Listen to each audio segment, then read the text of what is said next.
All right. I heard you were at Artie's party. Yes. JD shaved, too. JD had that, like... I heard a rumor that you drove down with Jared, your enemy. Howard, listen, true? I didn't know JD was coming, and JD told me, yeah, he gave me the preview on his text. He goes, I got to drive down with Jared. How do you end up in a car with the guy you hate? Well, originally it started out with me driving down with Tracy. Right. And, the Sirius has like a car or whatever. Can you use a serious car? I guess. I don't know. Yeah, they parked the Sirius van, by the way, right in front of my house. Oh, my Hello, party here. Tracy drove down in the Sirius van? Yeah. And then, Sirius has a van? It has a car. Yeah, something. I don't know. Boy, if Mel finds out you fucking guys are busy with the van at Artie's party, he's gonna be, isn't he worried about gas and shit? Mel watches the fucking bottom line. Well, I think they had a news presence there. So 𝗦𝗵cie𝘄𝗿𝗱 Mike was there. Oh, thank God you thought of that. But, so yeah, it was gonna be me and Tracy, and then, the day before I find out Jared was on that ride so I was like, all right, whatever. I heard there wasn't a word said between you two. Really? You are the worst storyteller. Let me understand something. You're supposed to go down with Tracy. Some reason you can't go down with Tracy. No. Tracy did go. Yes, we went. But then the day before, Jared went into the ride as well. Oh, so it was you, Tracy, and Jared. And 𝗦𝗵cie Mike. And 𝗦𝗵cie Mike. That was the car. Yes. Wow. Coming home, it was all of us in 𝗦𝗫𝗄𝗏. That's rocking. So did you? Oh, it was. There was complete singing the whole fucking time from them. It was what? Nothing. It was what? Everyone was singing on the way home. Except you. Except me. What were they singing? Dude, it was like every station they would switch to is a different song, and they would just start singing. I didn't know any words to any songs. What? Did you talk to any at all to Jared in the car? Not really. No. How odd. I didn't really talk, Were period. you sitting next to him? No, both times I was in the back. Was he doing anything arrogant in the car? No, I mean, it's more like everybody else trying to start shit. Howard. That angers me more than anything. Was he in any kind of weird clothing that was inappropriate? Like, remember when he wears pimp outfit? No. No. Was he trying to be all good looking back there? If you had just met Jared that day, I wasn't the only one who commented he had his shirt off the entire time. Howard, so. you have no idea. Jared gets there. First of all, I know they drive down together, right? So like, there's already tension. There's no tension. And I relate to JD like this because I'm more like him. I'm more towards that scale. There could not be two more directly opposite people within seconds of getting to the party. Like, Jared has his shirt on. He gets on a jet ski and he goes, takes him 2 minutes to find 10 hot chicks up the road. And he's come back going, hey, I met 12 hot chicks. They want to come here. And you look over at JD. He's got like his shirt on. He's rolling his eyes. Yeah, JD doesn't go near the water. Jared's on the jet ski. Jared's like a superhero. So God. And that's when we remembered, yeah, JD can't swim. Even in water you can stand up and he almost drowned. I just not a swimmer, period. I don't. No kidding. I can't believe you're not a swimmer among all the other things you're not. So, did you take your shirt off at all at the party? No. He was completely dressed the whole time. As a joke, I said, listen, we're going to have a competition. Both JD and Jared are going to get on jet skis, and we can see who finds a group of hot chicks quicker. So That's what you should have done. So you happened to notice right away he took off his shirt and was looking all hot, right? I wasn't the only one who noticed. No, I'm just saying, but you noticed too. Well, at first, because there was no one else there, so that's all. All right, it's making this within 5 minutes of me being, I know, okay, I'm not yelling at anybody. Did it piss you off that he was shirtless in a way? It pissed me off that, I didn't look like that or anything. So on the way home, like, Jared had a great time at the party, and you probably didn't. I had Jared probably had tons of good stories, and you were sitting there. I don't know anything. Well, I don't know. I guess. Whatever. And when you're in the car and everyone's singing, Jared probably knows all the words to the songs too, right? Well, no, 𝗦𝗫𝗄𝗏 knew a lot of words too, and. Wheel in the sky, keep on turning. And then I'm getting yelled at because I'm not singing, and I don't know any words, and I'm like, what songs were they singing? Do you remember? I don't even remember. It was, dude, they were literally switching the channels on the. So it became like a contest to see who knew more song. Like all of a sudden it was like how cool they were. They all knew, and you didn't. As usual. You know what? You're cool because you didn't sing. I don't know about that. But cool kids don't sing. I would say at least Jared spends time with a guest of honor. He doesn't stand on the other side of the party all night. Yeah, you know. I didn't want to bother you. I don't know what. What you could have said happy. Did you go say happy birthday to him? I said hello and I said happy birthday. Listen, I don't know if you know this, but I'm not exactly the most, socially easy person in the world. So I'm sorry. When you were coming down in the car, I love you, Rob. You know that, but yes. Look, I said I'm gonna get on the jet skis before everybody comes. Jared goes, I'll go with you. Yeah. Well, he rides a jet ski. I don't. Dude, I could ride one of those things. It's easy. You sit on it. he does everything that you don't. So where were you sitting in the car? Like, where was Jared and where were you? Going to Artie's, he was in the front seat, passenger, and I was in the back, like directly behind him. Right. And then staring at his head. Where he could forget about you. Did you ever have any eye contact or anything, or you just kind of avoided each other? No, Do you speak at all? Yeah, a little bit here and there. Like, he asked me, if I was ready to go, and I was like, yeah, sure. Oh, can you imagine he asked you that? What a fucking asshole. How dare he? How dare he? He asked you if you're ready to go, like, you're not ready. Meanwhile, you were ready. Everyone knew you were ready. Tell you were ready. Yeah. Look at him trying to make conversation. Why did he ask you if you were ready when you were clearly ready? Do you have any idea? Were you pissed off when he said, are you ready? No. Saying, fuck you. I'm ready. No. Should have punched him. Mr. Am I ready? Mr. Ready. So I'm always ready. Fuck you. I'm not ready. And where were you when I got into the jet boat? Jared jumped in. Yeah. Jared was doing everything, Jacob. With that big jet boat. I would have went on your boat, but I was eating whenever you went out. Robin, did you notice Jared's abs and stuff? You know what? I didn't notice that Jared was, taking his shirt off purposely to piss JD off. In a way, though. It wasn't that. In a way, though, like, look how JD's focused on. Like, he notices Jared's shirts off. I think he shaves his chest. And I didn't notice I wasn't the only one. You might be attracted to him in a weird way. Okay, I mean, why are you concentrating on his shirt? Okay, no, that's not the case. So we're talking. You know what I mean? Like, why are you so focused on Jared and his shirt? He's hot, but his calves are a little floppy. Yeah, I'm just shocked that that's what you noticed, that Jared took his shirt off right away. Well, he did bring over like 8 hot chicks, and it was like I was trying to talk to one of them, and it's hard because like every chick just looks over your shoulder looking at Jared. Where's Jared? Why do you think Jared more important thing. Why do you think I noticed that too. Why do you think Jared said to you, "Are you ready?" No, seriously. Did you not look ready? You know what it is? Because JD always looks ready. Like, JD never looks ready, and Jared's always looking ready for something, Like, he probably looked over at JD and went, he can't be ready. Yeah. I mean, I got it. Maybe he's ready for bed. Something else. You ain't ready for a party, dude. You better go back in and get dressed. You're ready for Betty Bye. I'm ready for Dungeons and Dragons. I'm ready to get my lunch money taken away. Jared is probably like, hey, JD, don't you want to work out before we leave? Jared, listen, just I got your message. I can't do abs today. You don't look ready for a party or anything else, dude. Yeah, how could you be upset with Jared if you never work out?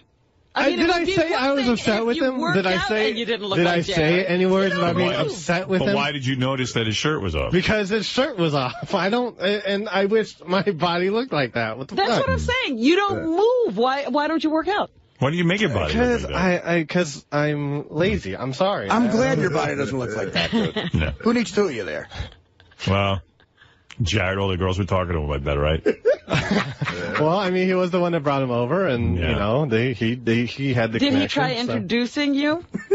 No, but, I mean, I didn't make any effort to talk to him either. Why? So. Why don't you talk to the girls? I was hungry. I don't talk to people I don't know. I don't do that very well. I barely talk to people I know well. Yeah, I know. Believe me, I know. Yeah, you didn't talk to me. JD, Jared, just got the good news. We're driving down together. Want to hit the gym first or pump up a little bit? And where did you sit on the way back? He drove, and I was in the back same seat. Okay. So he could look at you in the mirror. He can drive, too, huh? I guess. Wow. Like he's doing wheelies in the jet ski, and JD's trying to negotiate a lamb chop into his mouth. While JD sits in the passenger seat, Jared drives. Yeah. Yes. I was a bitch. You're like Bizarro World Jared. Sort of a metaphor for life. He's driving, and you're in the passenger seat. Thank you, Artie. You guys should do a remake of Twins. Yeah, it'd be so great. All right, Danny DeVito over there. All right, congratulations. I got my great self-confidence of the day. No, you're okay. You're all right. Go back there and get the telethon on tape. Oh, don't worry. All right. At least I'm good at something around here. You got any telethon stuff ready to go? Not at the moment. I can have something next break. One thing next break. No, you're a winner. Go TiVo the Jerry Lewis telethon. Thanks, JD. I might change JD's name to Jared. Ooh. No, don't do that. Like he can't legally do that without your permission. Jared Jr. Jared 2. Jared the second. All right, I got to take a break. It is a funny dynamic, man. It's really great. Funny that they should get thrown together.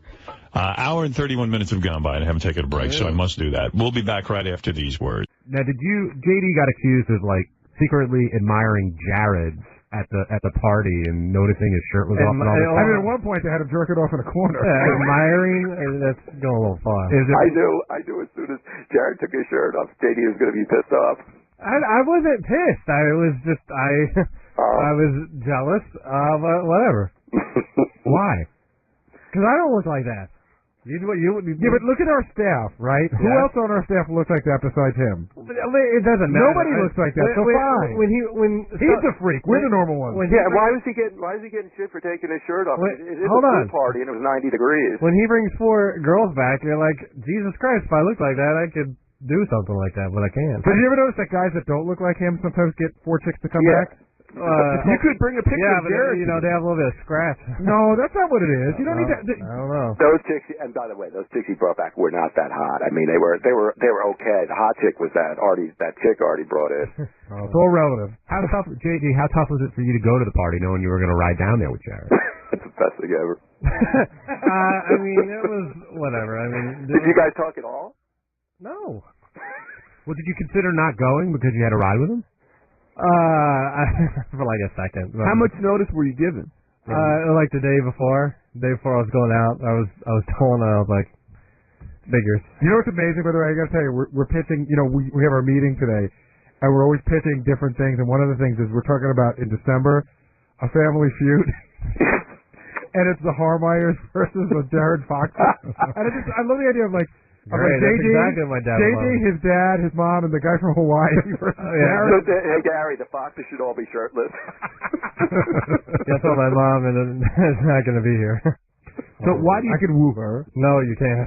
So why are you spending your time paying attention to what Jared's doing? I wasn't. Everyone else was paying attention to me, thinking I'm paying attention to him. Clearly, JD has no emotion about this at all. Well, I mean, when you got everyone, around you, basically, I'm like, come on, whatever. Did you have a good time at the party? Oh, fine. You drank? A little bit. A little anger come out with the drinking? Well, I mean, sometimes, yes. Well, what happened? I missed that. What happened? No, I mean, whatever. JD, what does that mean, fine? Like, you go to a party, you had a good time, a great time, a bad time, fine. Apparently Ronnie thinks I'm an angry drunk, but, And that's Ronnie talking. Well, yeah, exactly. Hey, whatever. Do you have any part of yourself, like everyone always jokes about, like, I'm really proud of my eyes. I'll put my eyes up against Jared. What's the best thing about JD? I don't know. His patchy Hey, you know what, you took some crap about your personality today. After today, I mean, when you're in the studio and you're told you got... You're told you got no great personality or anything. What the hell over? Do you think you have anything that's superior to Jared? No, right now, no. Do you have a nice cock? Oops, sorry. Maybe. I've got the best pinky toe in the world. No, what's the best thing about JD? I don't know. I think I'm kind of funny, but whatever. I don't know. You're a funny guy. Well, thank you. But Jared's really funny. Exactly. Well, I think the other thing that you run up against is that you don't like hanging out with people. Like, it's tough for you to sort of hang and get to know people. You've admitted that before. Yes, I'm a very bad hanger-oner. But this is a better party in the sense that this is a party of everybody you know, as opposed to you going into a party of a bunch of strangers. I mean, these are all your friends. Well, no, I mean, there were still a lot of, people that I didn't know that were there. Did you enjoy hanging out with the people? Like, do you have a good time with, like, everybody that you know hanging out? Yeah. But, I'm just, I guess, I don't know. Yeah. Why is it such a struggle just to say yes? Who do you hang with? Like, when you go to a party, who do you hang with? Like, I knew Steve Brandano. Right. Jason Kaplan. I'm going to list everybody. I hung out with you. We had fun, right? Yeah, I mean, we hung out for a little bit. I mean, but you hung out with the pool a lot, and I wasn't a pool guy, so. Yeah, it was fine. All right, now we've got the other side of the coin here. Jared, when you found out you were going down with JD, did this cross your mind, or do you pay no attention to it? I honestly paid no attention, but I heard that JD wasn't coming down. I heard that he heard that I was going in the car and he decided to go with you. Oh, I did ask John Hine for a ride. That's true. But I knew that wasn't going to happen. That's true, too. That was more like a flimsy. But I'm saying, like, you hear, like, how he's, apparently, watching what you're doing, or people reporting to JD everything you're doing. Oh, I'm sure they do. You have a bunch of narcs over here. Why do you take your shirt off, Jared, at a pool party? Right. What's up with that? Yeah, why would you do that in the sun? I didn't know it would cause such controversy. Is that such a crazy thing to take your shirt off and go in the pool, Ralph? It was to rub it into JD, obviously. Clearly. Oh, I missed the joke. I'm like, Ralph, what do you mean? That went right over my head. I know. I was wondering, what do you, I'm sorry, Ralph. I thought you were antagonizing. No, Ralph is walking around with his shirt off also. No one was giving him shit. Because I'm not as handsome as Jared. So, J. Fox, what was going through your mind on the car ride down with JD? J. Fox? J-Rod. With JD staring at the back of your head. You know what? I tried to talk to him, but he kind of just blew me off. I don't know if you really tried to talk to him. I asked you how everything was going, how your vacation was. You didn't say anything. You were just like, it's fine. Yeah, it's fine. What do people want from me? And then JD did get very upset when we started singing karaoke. Yeah, I heard. I didn't get upset. I was tired and half lit, and I didn't know any words to any songs. Well, you didn't participate, right? No, I don't sing. Jared and Tracy singing all the way back to Maybe you should listen to a channel with songs with words. What do you do, JD? It's a lot of I don't do this and I don't do that. Yeah, because I don't do anything. How's that? Look, I'm looking at a picture of Jared, who looks like it's out of a catalog, and JD looks like it's the poster for the movie Slackers. Yeah, that was like, but it's all body language. Yeah, that was 2 seconds at the party and high-pitched Mike thinking he's a photographer. No, but it's a lot of body language. I get it though. Okay. Somebody said like Jared's like a hero and JD like a villain. That's funny. Because like superheroes are always good looking. The villains are like the Joker and stuff. Yeah, it's like that movie Unbreakable. How many people would you say were at the party? I wasn't there, JD. I would say a lot. Gosh, maybe like 100. Okay, yeah, there were 100 people that he spent $400 a head. Yeah, I mean, thanks for your call, Patrick. No, it was definitely nice. Was there anything crazy other than like the ice sculpture with Robin's picture in it and the ice bar and just lots of food and the big tent and drinks. Drink whatever you want and yeah, he had like waiters or whatever. So yeah. Now, were you a guest, or did you have to work the party? I was a guest. Were you concerned that you were going to be working the party? Well, I heard Teddy wasn't going to show up, or wasn't able to come. So I thought I might, if I was called to duty, I would have done my duty. But I don't really have a car to go out and get stuff. So. Hey, was there a good balance of guys and women? Kind of, sort of. I mean, lots. For the most part, if a girl was there, she was with a guy. But, I mean, there were a few, I guess, single. Yeah. And someone made a joke that Robin brought over a water park to Artie's to, like, what's the extent of the fleet that she brought by? I saw, like, a boat, her boat, and, a couple of jet skis and, like, this other, like, boat thing that you can fit 3 people and someone, like, kicks their feet and pedals it or whatever. Yeah. That was one of those things. Did you do any of those things? No activities. I'm not a water guy, Todd. Okay, fair enough. Now, Benj, me and Steve almost tried to get some beer pong going, but it was a little too late, I think. Not anymore, because I have experience with it. So, but when you first start doing it, yeah, it's surprising. Why are you laughing at him? I like you worked out a thing. I'm happy for him. Well, you've met people over the internet as well, right? Well, I mean, mainly off MySpace, and I know what they look like. I'm afraid to go without pictures. Yeah, you had that cute guy that was writing you that you were jerking off with for a while. Okay. That's right. Good point. Ben in Sacramento, you're on the wrap-up show. Hey, JD, this is Ben here. Was wondering if you ever thought about focusing some of that negative energy you feel towards Jared into working out, maybe eating right, so you don't feel so awful all the time, and maybe you could, maybe get yourself into shape and have a little more game and not be the guy on the bench all the time and the guy out there doing things. Well, it is something I do think about often, but I haven't really taken any initiative. And, I almost, like, if I wanted to start working out and, like, eating right or whatever, I would have to, like, probably have a trainer and, someone to tell me what to do and. Well, if somebody gave give me specifics, and I would need like a specific diet, that I could sort of work with, with my weird hours and stuff. Why don't you eat what Jared eats every day? So if somebody gave you like a gym membership, would you use it or would you just let it go to waste? I would have to. I would, if I didn't have someone, I don't know. First, I would like a trainer to help me because I don't know, workouts. Like I was lifting weights early on, like in high school, and then I stopped, and now I'm just like, whatever. I would have to do more than just that. But then, I don't know if I'd want a whole bunch of people watching me work out and stuff. I think most people would think of you as like a normal, handsome guy. Like, do you think of yourself as, like, how would you rank yourself 1 to 10? Maybe at least a 5, but, a low 5.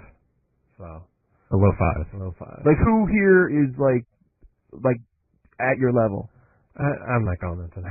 Why not? That's just causing trouble right there. I don't know. Because I don't know. So do you feel like you need instruction almost? Like someone tells you do this, this, and this, and then you'll be able to do it? I would think so, but I wouldn't know until it was actually happening, and then who knows.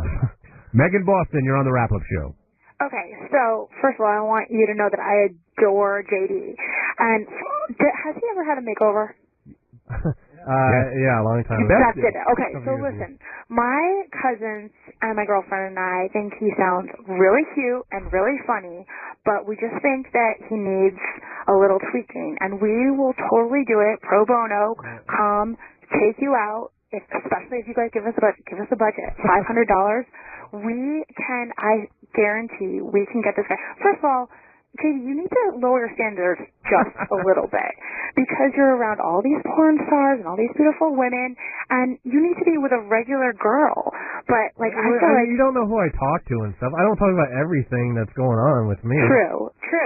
But I just feel like, have you ever seen that show on MTV, like the pickup guy, where they? Yeah, guess what? I have no desire to do anything like that. No, but we just need to give you a couple of some confidence. How would you tweak him, Meg? Like, okay, this is what first of all, I would give him a tan.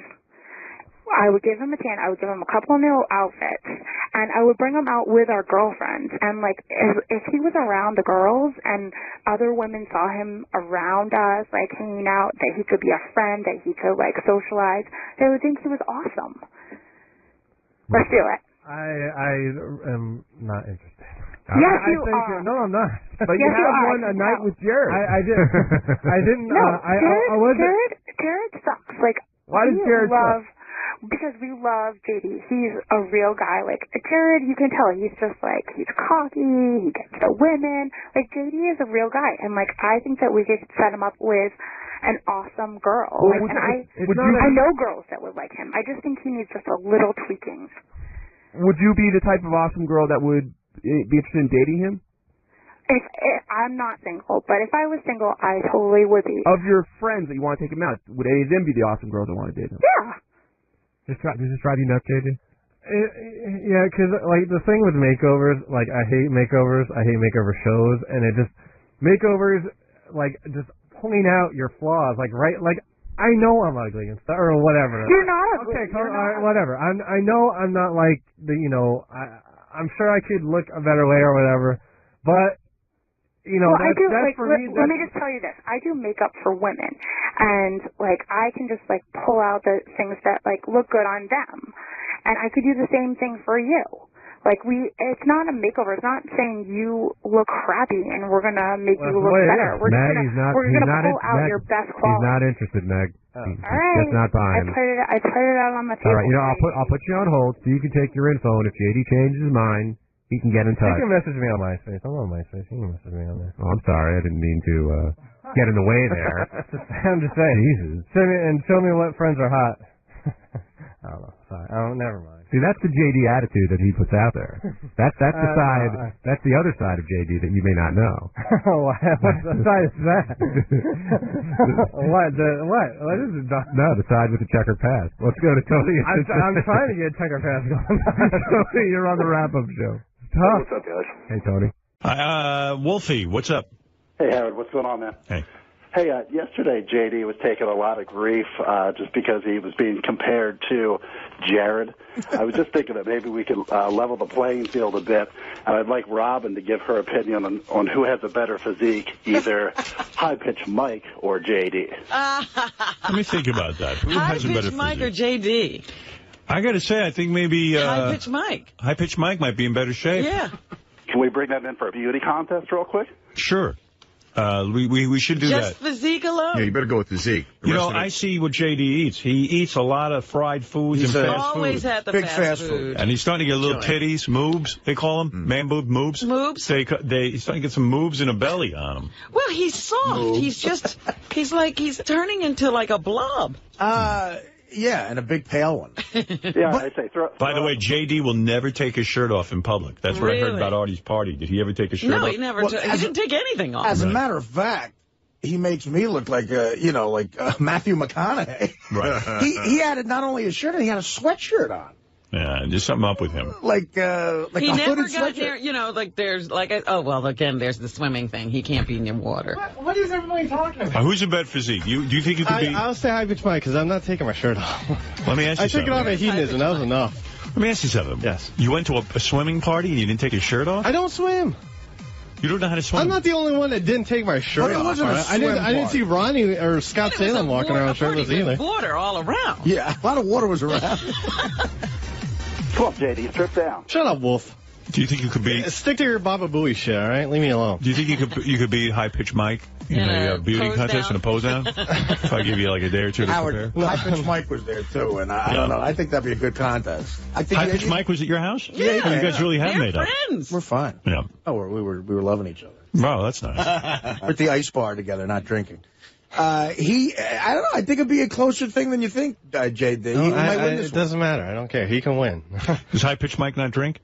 I don't think he does. So now you're gravitating toward people who don't drink like yourself. So Mike is in your circle. Yeah, Mike's not one of your fun guys. Like you used to hang out with only people who did drugs and drinking, and now you're looking for friends who don't drink. I used to hang out with people who drink or do drugs. I call them fun people. Right.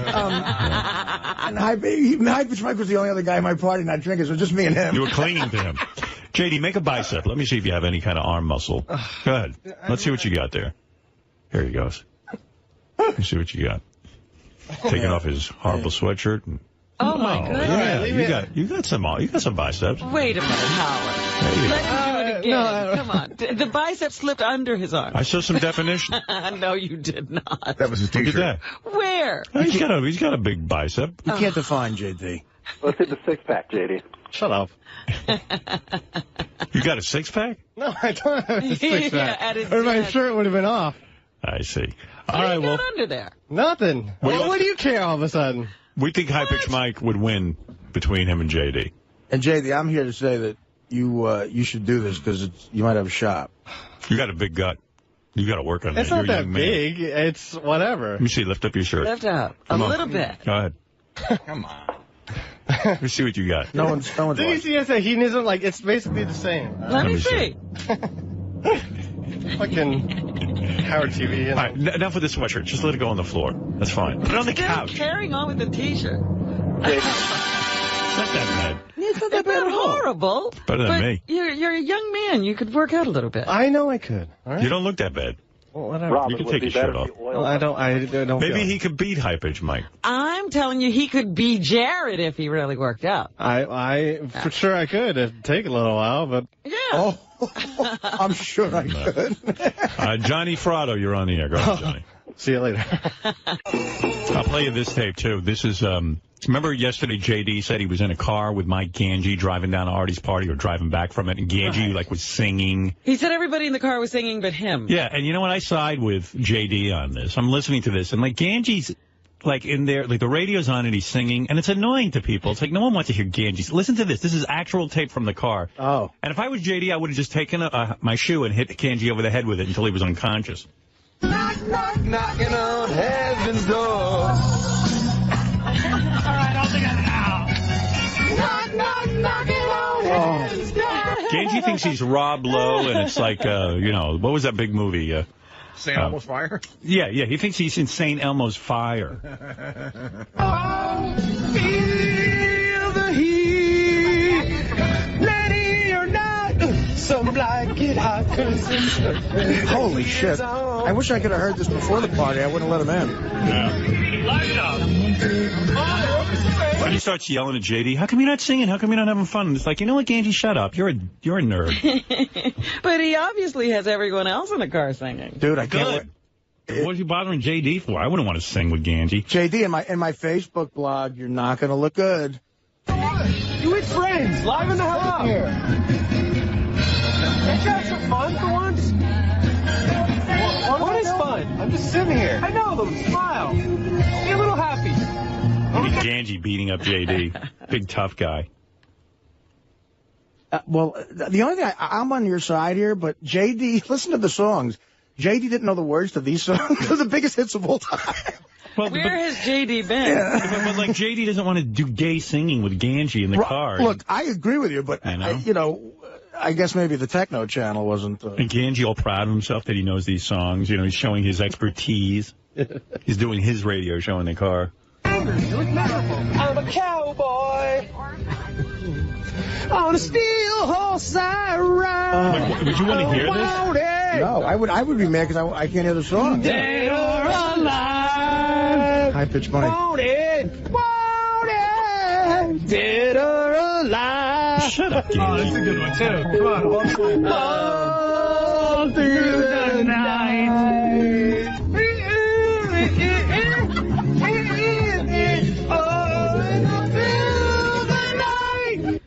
Oh, I really love the lyrics. Who was in that car? High-pitched Mike, too? I think Jared, high-pitched Mike. Yeah, and Ganji and Tracy. Oh, Tracy. Wrap-up show semi-regular J.D. Harmar now joining us. What was the deal with high-pitched Mike and showing off his body? And that was this guy named Wolf, who is such a brilliant genius, constantly trying to think of ways to get on the air on wacky topics to bring out, weird games to play, mainly with Mr. Gary Delabate. And he decided to throw in me and he decided to throw a curveball today and do a game with me and high-pitched Mike. Because apparently I'm his monkey too now. Ooh, sensing a little passive aggressiveness and sarcasm coming from you. Well, that's exactly what you're getting. And he threw in a monkey joke about Gary. That's true. Yeah, you went in and were proud to flex your arms in front of Robin. No, I wasn't proud to flex anything. Why not? Because I know I don't have a great body. So why would I want to show it? Do you think you're a better looking guy than high-pitched Mike? I'm not gonna. I don't want to go there. Why? Because I don't know. You have an opinion. You do think so. I think I have, I think in the sense that my eyes are okay and I have hair and... What's the name of your fantasy football team? High-pitched Mike's Google Eye. Oh, no. Oh, Jesus. It's after a song parody. He loves it. But it might actually get changed. I'm sure he does. No, he does. He told me. What's the name of your team, Will? Oh, shit. Teddy Molesters. Oh, Teddy Molesters. But not Teddy, this Teddy, Jason's dog. I don't remember the name of my team anymore. This is Bowie. Probably Bowie. It's Bowie. Mine was Heinkampf, but I changed it to defending champ for this year. I might change mine to Scanners 3. Isn't that your what's set of movies? Sliders. I'm gonna change mine to Sliders 3. That's right. If you lose, that's what movie you have to be in. A lot of talking shit. What was that? I'm just snoring. Oh, damn. Who asked you for fucking comment? Jesus Christ! Oh, fucking what? Teddy, the brilliant comedian editor, has given his opinion. Jesus. Go back to your Facebook wrestling, you tool. Seriously. Do you feel better now that Howard defended you with Ganji singing in the car? Yes. What was with that? What was with his singing? It sounded so gay. It was awful. It was. I felt bad for you, JD. As soon as everyone got in the car, I was a little lit, and and they just kept changing the radio station constantly to different songs. Like every 2 seconds, the station was changing. They would change it in the middle of a song. So you go from one song to the other to the other to the other. It was like.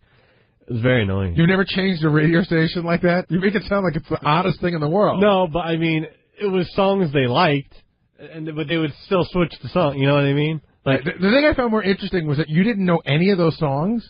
You kept saying you didn't know the song. I knew the words to that Bon Jovi song or whatever it was, but no, I don't know whatever the I might know the hook, but I don't know the full words. Listen, I didn't listen to. I listened to rock radio a lot in Florida, and I listened to pop radio when I was in Fairborn, and I hardly remember those songs. All right, I'm not looking for bio, okay? Sorry. Well, you want to know what I listened to? Sorry. When you were on the way from Fairborn to Florida. Which you listen to in Iowa. John in Atlanta, you're on the wrap-up show. Hey, guys. How's it going? Thanks for taking my call. Hey, John. I'm fascinated by the feuds like J.D. and Jared. I'd love to see J.D. team up with Jared to play 𝗵𝗵 and Jason in like a game of ping pong. It'd be great to see the dynamic of those two hating each other but having to work together. Yeah, the idea is really good. Ping pong's the wrong. They should have to do something really. like a three-legged race or something. Yeah. Something where they really have to be, teamed up together. Yeah, I think anything. Ping pong I just threw out there, but JD, you're so angry, man. JD, do you think I'm not angry. Do you think you could team up with Jared on something like that? If I had to, yes. If we paid you $5,000 to live with Jared for a month, would you do it? To live with him? live with him. Live in the same apartment. And he only gets the $5,000 if he makes it the entire month. Would it be Jared's beautiful apartment Yeah. or JD's?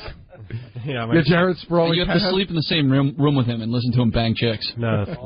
Yes. You wouldn't do it for $5,000? No. I'll do it. Well, it doesn't matter. No, but that's funny because he wouldn't even have to be in the same room. No, he has to sleep in the same great bed. seeing them coming in and out while JD's. Wait, you really wouldn't live with him for $5,000 for a month? I don't know. Is it that bad? No, it's just I don't know. I don't know. Wow. Do you think 𝗵𝗵 would live with Jason for a month? For $5,000? No. For any amount of money? No, there are some amount. There's an amount. The other thing is it's weird for Scott because he's got a wife and kids. So being away from home like that, it works for these guys because they're just they're single. I heard they made up anyway. Yeah, they made up a little bit. At Artie's party, they had a long discussion. So is that true? They might have been kissing or something. JD, you were there. Is that true? Did they? Yeah, I guess. I mean, they're not like fighting. I mean, they're back there talking now about polar bears. What could Jared say to you? Could he say, JD, I promise to be nicer, less arrogant, less beautiful, less charismatic? I got whatever. We were friends and stuff and whatever. But just during that, there were just times where I just kept questioning why I still liked him, and then he just got. I'm just tired of explaining, but he got a bit of an attitude or whatever one day, and I just had enough. So I had enough. Fair enough. Ganji, you're on the wrap-up show. Hey, what's up, guys? I don't know why Howard thinks that I was being so mean to JD. I mean, the whole time, you guys don't even know what the scene was like. It was a 2-hour car ride. He was sitting there with the angriest look on his face. What are you doing staring at me? Dude, I'm sitting next to you in the car. No, you're not. 𝗵𝗵 Mike was sitting next to me. And the whole time he was just really, really angry, and everybody was trying to have a fun time to kill a 2-hour ride. And the whole time he's texting 𝗵𝗵 Mike, I hate you, I hate you, I hate you. I was fucking while we were around. sitting I in do the that to car. my brother all the time. Well, it didn't seem like that, and you just seemed angry. I wasn't picking on you at all. I was trying to liven you up a little bit. Well, I don't need you livening me up. Well, we were all having fun, and we wanted you to join in. I was having fun myself. Don't worry about me. Worry about yourself. You weren't having fun. If you were having fun, dude, you said you were miserable. I didn't say anything. No, you did. You said you were miserable. No, he didn't. I said those really exact words.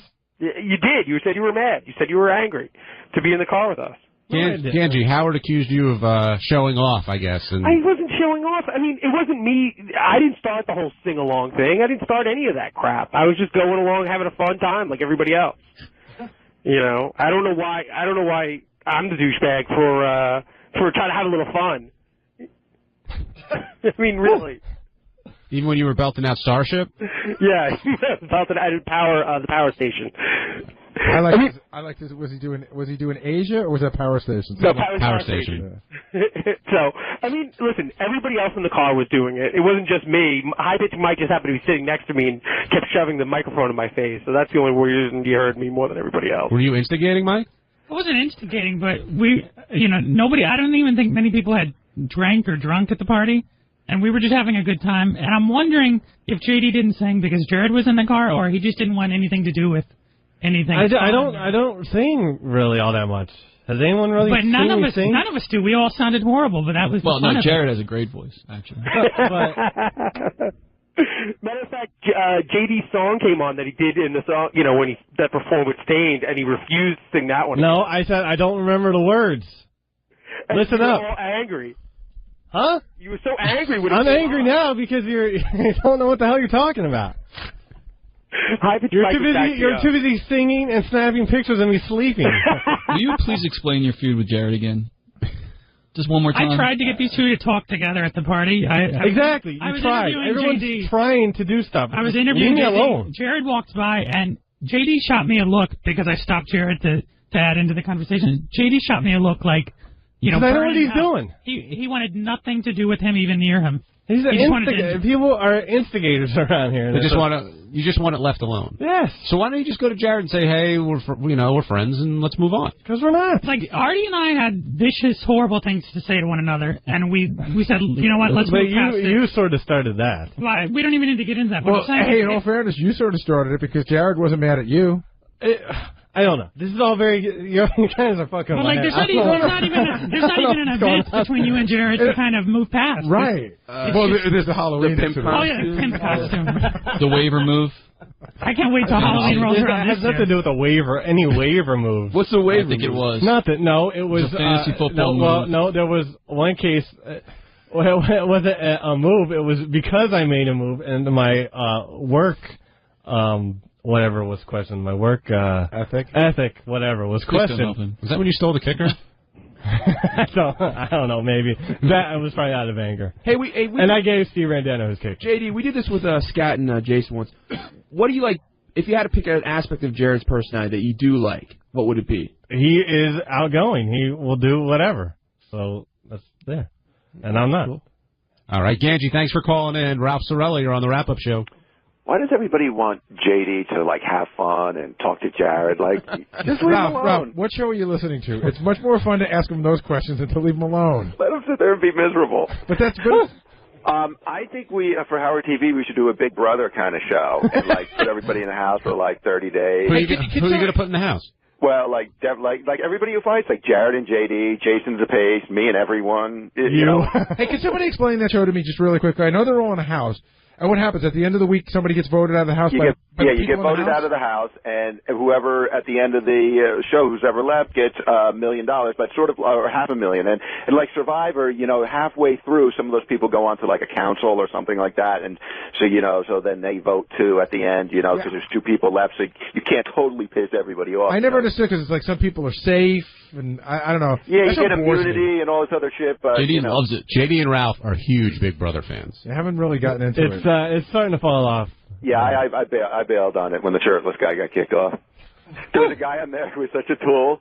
He was like a bodybuilder, and like there was, remember the earthquake in California, like a month or so ago? Yeah.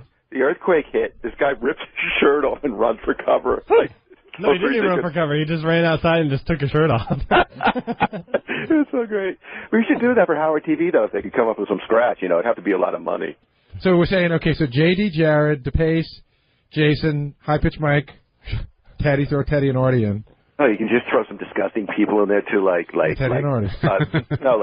Well, you keep it in the show. You can put some whack packers in there too. I disagree. I think there's a whack pack house, right, and there's the guys on the show house. So next door is the whack pack house. Yeah, but I think the whack pack house is a completely different show. I just like the aspect because the whack pack. Some of the people in the whack pack can't grasp the concept of vanity and jealousy. What if it was all of us, and then all of a sudden you had to throw like High Pitch Eric in there or something? You want him out immediately. You would all take your shirts off and go running out of the house. All right, thanks, Ralph. Bye now. Teddy, let's take a break. When we come back, we'll talk about Howard's comments about abortion and what you would do if you knew your child yet to be born is retarded. Plus, Howard dreads the conversation he has to have with his parents. We'll ask JD about his feud with Jared and why it all started. Everything else on the wrap-up. Explain that one again, please. Everything on Howard's show we talk about on the wrap-up show, and you listen to us on Howard 100 and Howard 101.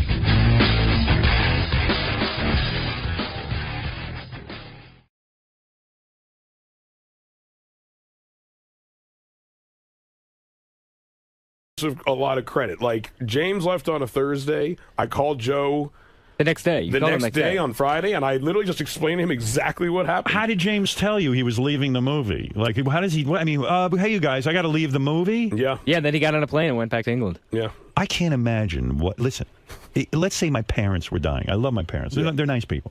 And they're okay. He didn't stay for lunch either. But listen, I would have stayed for even lunch. if my parents were dying, I could hack 3 or 4 days with them, and then I'd have to get back to work. You know what I mean? You're Jewish. Is that what it is? It is. We have a different work ethic. I see. Okay. Yeah, I'm like, work, man. Let's work. I know. I'm the same way. All right. You guys understand having to leave. Yeah. Like Fred left for some Well, family we were emergency. I was just going furious. through this. That's yeah, right. we're still trying to figure out when you leave, how long you stay. The movie is called 50-50, Robin. It's very, very good. I know when you hear it's about some dude with cancer, but it's really funny and very entertaining, and I really do recommend it. It's terrific. Tom, you're on the air in Lewisburg, Pennsylvania. Hey, Howard. Thanks for picking me up. Yeah, I wanted to know, Seth, do you prefer vaporizer over bong? I think vaporizers are. You got to be more patient than I am for a vaporizer, because the whole thing is that you're just trying to find like that magic temperature that vaporizes it, and I always get impatient and just turn the fucking thing all the way up, and it essentially just smokes it like a regular pipe. Yeah, anyway. that was my next question. What temperature? Yeah, I go joint, my friend. Do you ever worry about cancer? I mean, I you're do smoking now, a tremendous actually. amount of smoke into your lungs. Yeah, I do worry about it sometimes. I don't think people who smoke a lot of weed realize that it's Yeah. the same as smoking cigarettes. If you're smoking, how many joints a day are you smoking? Let's be honest. A couple. That's a lot of smoke going into your lungs. It is. I agree, and that's why I try to. The vaporizer is something I think I should use more. Do you not like the pot brownie or? No, those things fuck me up. Like, there's no middle ground with weed brownies. They either do nothing or they fuck you up 100,000 times more than you want They to fuck get. you up to the point that you can't function. Yeah. It's not a good high. I don't like that high either. You guys are after functioning on you. Yes, exactly. Yeah. I don't want to. I want to be able to live my life stoned. Now, I've smoked this weed in California many years ago, and I got to tell you something. It was so strong then that I could barely function. So if you're telling me a pot brownie fucks you up to the point it's that like you can't crazy. function. No, I cannot. Oh, yeah, it's like fucking. tripping, Howard. Can you? I thought it was like tripping smoke. Can you smoke an entire joint by yourself and then go out and function for the day? Yeah. An entire joint. An entire joint. Fuck. Well, he's the most high-functioning pothead I've ever met. It's remarkable.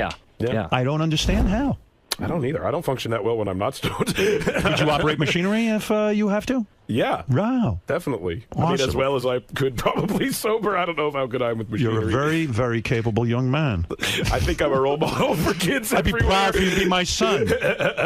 Gary, bring in a chainsaw and let's see Seth operate. Give Seth a joint and a chainsaw. Let's go quickly to Brian because it is getting late. I didn't realize how long we were bullshitting here for. It's over an hour. Seth Rogen is here, and the movie is called 50-50. The gentleman who inspired and wrote the movie is here with us. What is your full name? Will Reiser. Will Reiser. You any relationship to Paul Reiser, the great comedian? Yeah, he's my cousin. Your cousin? right? Yeah. No kidding. Yeah. It's crazy, huh? George Lucas is on the phone from another planet. Seth. Yeah. I learned it from watching you, man. What? I said I learned it from watching you. Learned it from Paul Reiser ever give you a What did he break? learn? Did he ever do anything for you? Yeah, he helped get me my first job. Did he see the movie yet?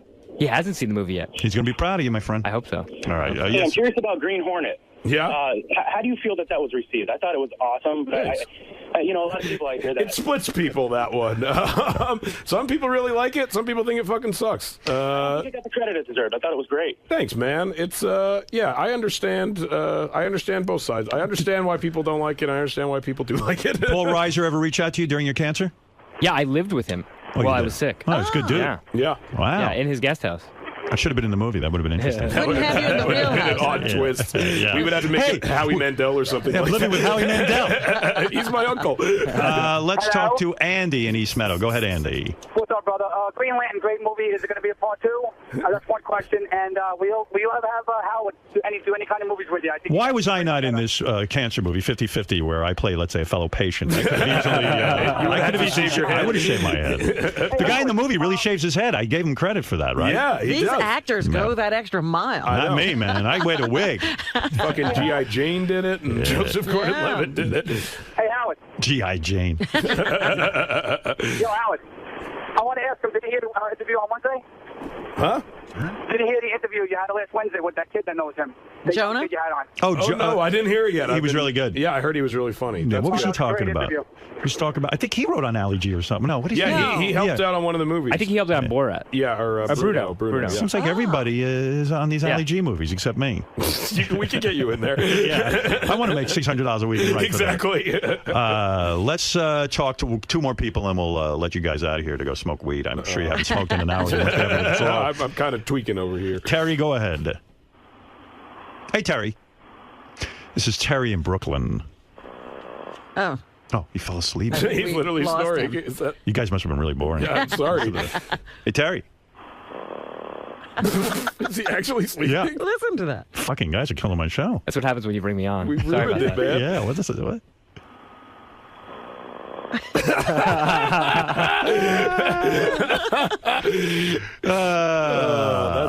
Let's go to Pete. Pete, go ahead. Pete 𝗛cie𝗄𝗿𝗿. Go ahead in Pittsburgh. Yes, Pete. Hey, Seth, I read this in a magazine. Are you actually a Jew who is pro-Palestine, that you feel they deserve more land, and you're actually anti-Israel? What type of Jew are you, that you're anti-Israel? I'm definitely the type of Jew that's never fucking talked about that in a magazine. I'll tell you that much. I stay away from that hornet's So you're not that kind of Jew? I'm not that kind of Jew. I hope you're Jewish, or that's offensive. What about the green? What about the Green Hornet goes to Israel? Yeah, exactly. Well, actually, in the magazine, the quote was, you said, Israelis are the unfunniest Jews in the world. They gave us a bad name. I'd said that? I read that. I think it was High Times, actually. Oh, well, Israelis are probably less funny than... well, it's hard to be funny when you're constantly getting attacked. Yeah, exactly. You really read into that statement. if that's how you interpreted that, you really fucking read into that. All right, one last question from Martin. Hey, Martin. Hey, Howard. There's 3 different studies that prove that show that smoking marijuana not only doesn't cause cancer, it actually prevents cancer. Boom! There you go. Seth will take that. He doesn't even care if it's real. Has your movie gotten any reviews yet? When does that start? Lots of reviews, yeah. Have the reviews been strong? Really good. Really good, yeah. I mean, I was blown out What by about it. test audiences? Did you go to any? Yeah, it tested really well. Yeah, it tested like a 93 out of 100. Yeah, I bet your chicks take it, too. They do like it, Yeah, actually. my So wife it's a loved it. comedy you can take your girlfriend. Yes. You do, and I think if you're a guy, you have a much better chance of getting laid because you seem sensitive just by going to this There you movie. go.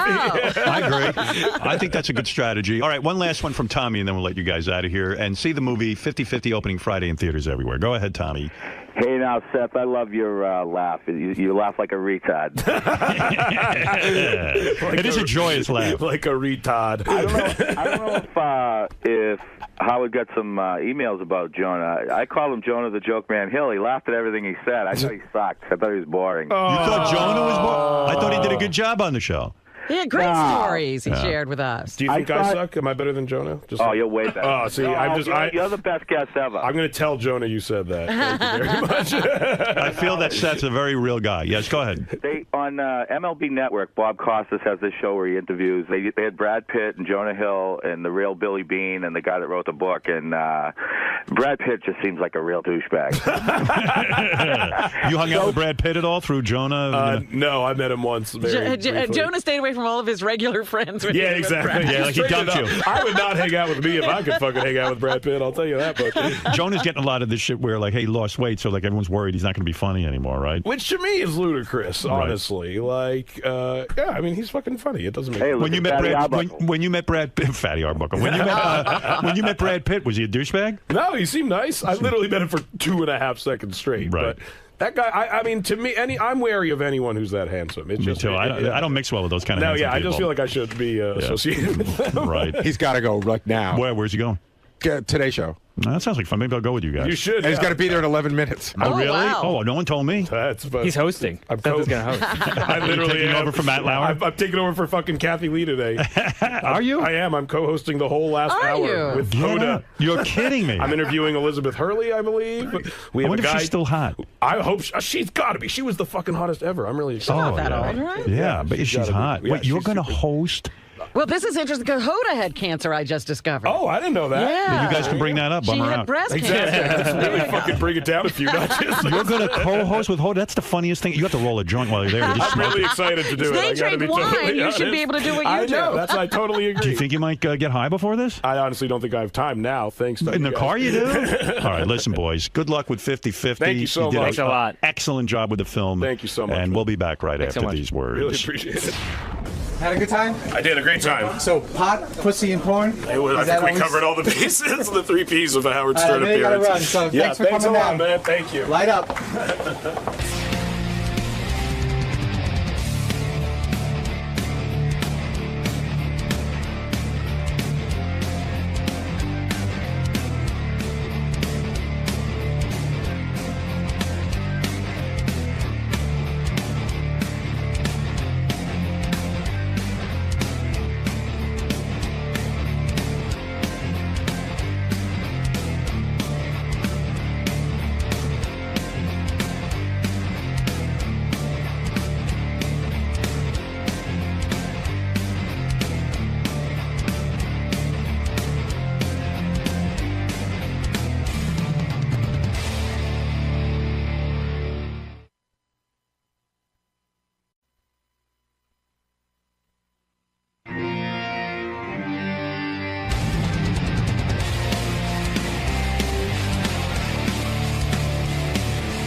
I'm so glad I'm not into a club scene. That pounding, that weird electronic drum, and I've always said every show that it sounds like a door slamming in the background. What is the dance you do to that? That's JD's kind of dancing, right? I guess. JD, can you come in and dance to this for I'm us? trying to think what moves I would come up with that. No, seriously. Wait. How's this, Robin? Can I get on Dancing with the Stars, please? JD. I don't already dance. What do I do to this? Give me a dance move. A lot of people, put their hands up. Oh, there you go. See, he knows the move. I thought if you put your hands above your head, you're gay. No, seriously. I'm being serious. Like, straight guys don't do this. Well, I don't really do it. I don't know. What would you do to this? You're a straight guy. Well, I only have the one dance move where it's like... Let me see it. Let me see that. What is this it? Am I doing it? It's like a pirate. Am I doing your move from right now? It's not like that. Do I look stupid doing this, Robin? Yes. Well, does he look stupid doing it? Well, he's not swinging his arms so much like that. He turns his body too. You're too exaggerated with your arms. What is that? What's he doing that I'm not doing? It's, Yeah, you're good. Like the cha-cha. So there you go. You like that song? I bet you like it. I like the beat. It's a little too monotonous. Something like that. Well, you are so inarticulate. What were you going to say? Don't take his words. He is so inarticulate. Did you hear him on the wrap-up show yesterday? No. That wasn't that bad. Dude, I heard they asked him a question. Right now, I don't even remember the question. Here, I'll play it for you. Here's JD. He's talking about who even knows what. Oh, taking responsibility for his office and keeping it clean because they were talking about you and all that. Did you understand Robin's attitude today towards her space? Well, no, she just didn't know what anything was or how I got there. Whatever. She seemed to be blaming other people for putting it there, whereas I take full, blame and everything in that office, pretty much. Responsibility. Yes, whatever. I mean, wow. He went to college. I mean, okay, Full Sail college, but he still went to college. Sorry? No, I feel bad for you because it must be difficult for you to communicate with Did you people. not talk in class? No, I wasn't much of a talker. In Man, class. me too. No, we had the for the. Could you imagine? For the final project, for the 35mm project, I had to go up and pitch my story, and it did not go well. Oh. I was the first one too. Well, I just feel bad for you because I can imagine when you're in a social setting, it must be painful for you because it's hard for you to even communicate. Sometimes, like in big groups and parties. I wouldn't want to be at a party stuck talking to you because it's like thanks. talking like a retarded person. Oh, sorry. No, I mean, it's not. You don't have to be sorry. I mean, you have problems. Well, I'm just not very talkative. Yeah. Well, when you're sitting around with your friends, you can talk, right? You know what? He's good in email and on Twitter and stuff. He's kind of witty. Yeah? Yeah, like I read his stuff and I go, is that the same guy that I try to talk to? He's got a lot of good thoughts in there. You just can't get him out. Right? You're pretty good on Facebook. You should see what he writes about. It's good. Why don't you tell us something you would tweet? But he can't. When it comes to talking, he's weak. What do you do when you structure those tweets? Do you sit there and really think about them and then like type them out and then retype them? Sometimes. Yeah. Sometimes. Yeah, I can see you retype them over and over before you actually. Well, not over and over, but yeah, he's kind of interesting, actually. Thank you, JD Harm on Twitter, everyone. Yeah, JD Harm on Twitter, everyone. Still not verified. What? What? Is that Klingon? Klaatu Baraktu Niktu. Klaatu Baraktu Niktu. I get that wrong sometimes. I'm a tongue-tied robot. My man. Yes. My man JD. Yes. Has articulating your thoughts always been a tough issue for you, or is it just since you've been involved with the Howard Stern Show and the pressure? How many times have you sort of asked this question? I haven't asked this angle, though. This angle, all right. We've gone over what goes on inside your head. Yes, but I'm looking to the root of it. The root of it. Has this always been a problem for you for your entire life, throughout your entire life? Well, maybe. But think I've always back, been sort did of you have trouble? I've always been sort of shy. Right. So, But have you always stuttered and stammered the way you do on the air sometimes? Did you do that when you're giving a book report or? No, I mean that's more just like me overthinking about being on the air and stuff. The magic of the studio is overwhelming at times. Just that knowing like a lot of people are listening to what you say and Right, and the way a stutterer can sometimes sing their way into through a situation. They're always better at singing, and that's when they don't stutter. Is that why you like dance music so much? Is that the only time? That was the dumbest, combination of those two. When you hear those beats, trying to connect those dots, that was just like, whoa. When you hear those beats, are you fully realized and fully confident and fully? You're being idiotic. Is techno is that your melody that just is going on inside your head, but you can't get out? Still not. No. So you just dance it. Dance it right out. I don't even dance. You hear that? Hey, John Lieberman's here with the headlines from the Howard 100 newsroom. Come on in, Johnny. Say hello, and let's get that whole thing going. I'm staring around at our new set. John Lieberman was hired because he's Jewish. Johnny, come on, man. How's things going for you? You getting accustomed to the people back there? Yeah, everything so far so good. Everybody hates me, so that's good. Oh, who's everyone? Is the people giving you attitude? Yeah, we're digging into things, Howard, so you get a little attitude when that happens. Who's on the enemies list? Well, I don't want to throw anybody under the bus. Who's giving you a hard time back there? We went after 𝗪𝗏 a little bit yesterday. What happened there? Scott has had a criminal incident while he was in college having to do with selling booze to an undercover cop. Can't you just go to a liquor store and buy booze? Like how do you get busted? He's selling it out of his trunk. Scott, that's the dumbest fucking thing. I had a party. It's very standard in college. When you have a party and you have a keg, you ask for some money at the door so that you can cover the cost. Oh, I see. So you didn't try to sell a bottle of booze to it? No. So an undercover cop came in, and we charged him $5 to get in, and then we were arrested. Right, because it's like throwing an illegal club or something. Yeah, right? I got charged with running a speakeasy. So what happens with that? Are you caught up in a system? Do you have to go to court and do all that? Yeah, we had to go to court, and then I just remember I had a job at the racetrack, and the guy called me into the office, and he said, hey, you have to stop working here. You lied on the application. You said you weren't a felon.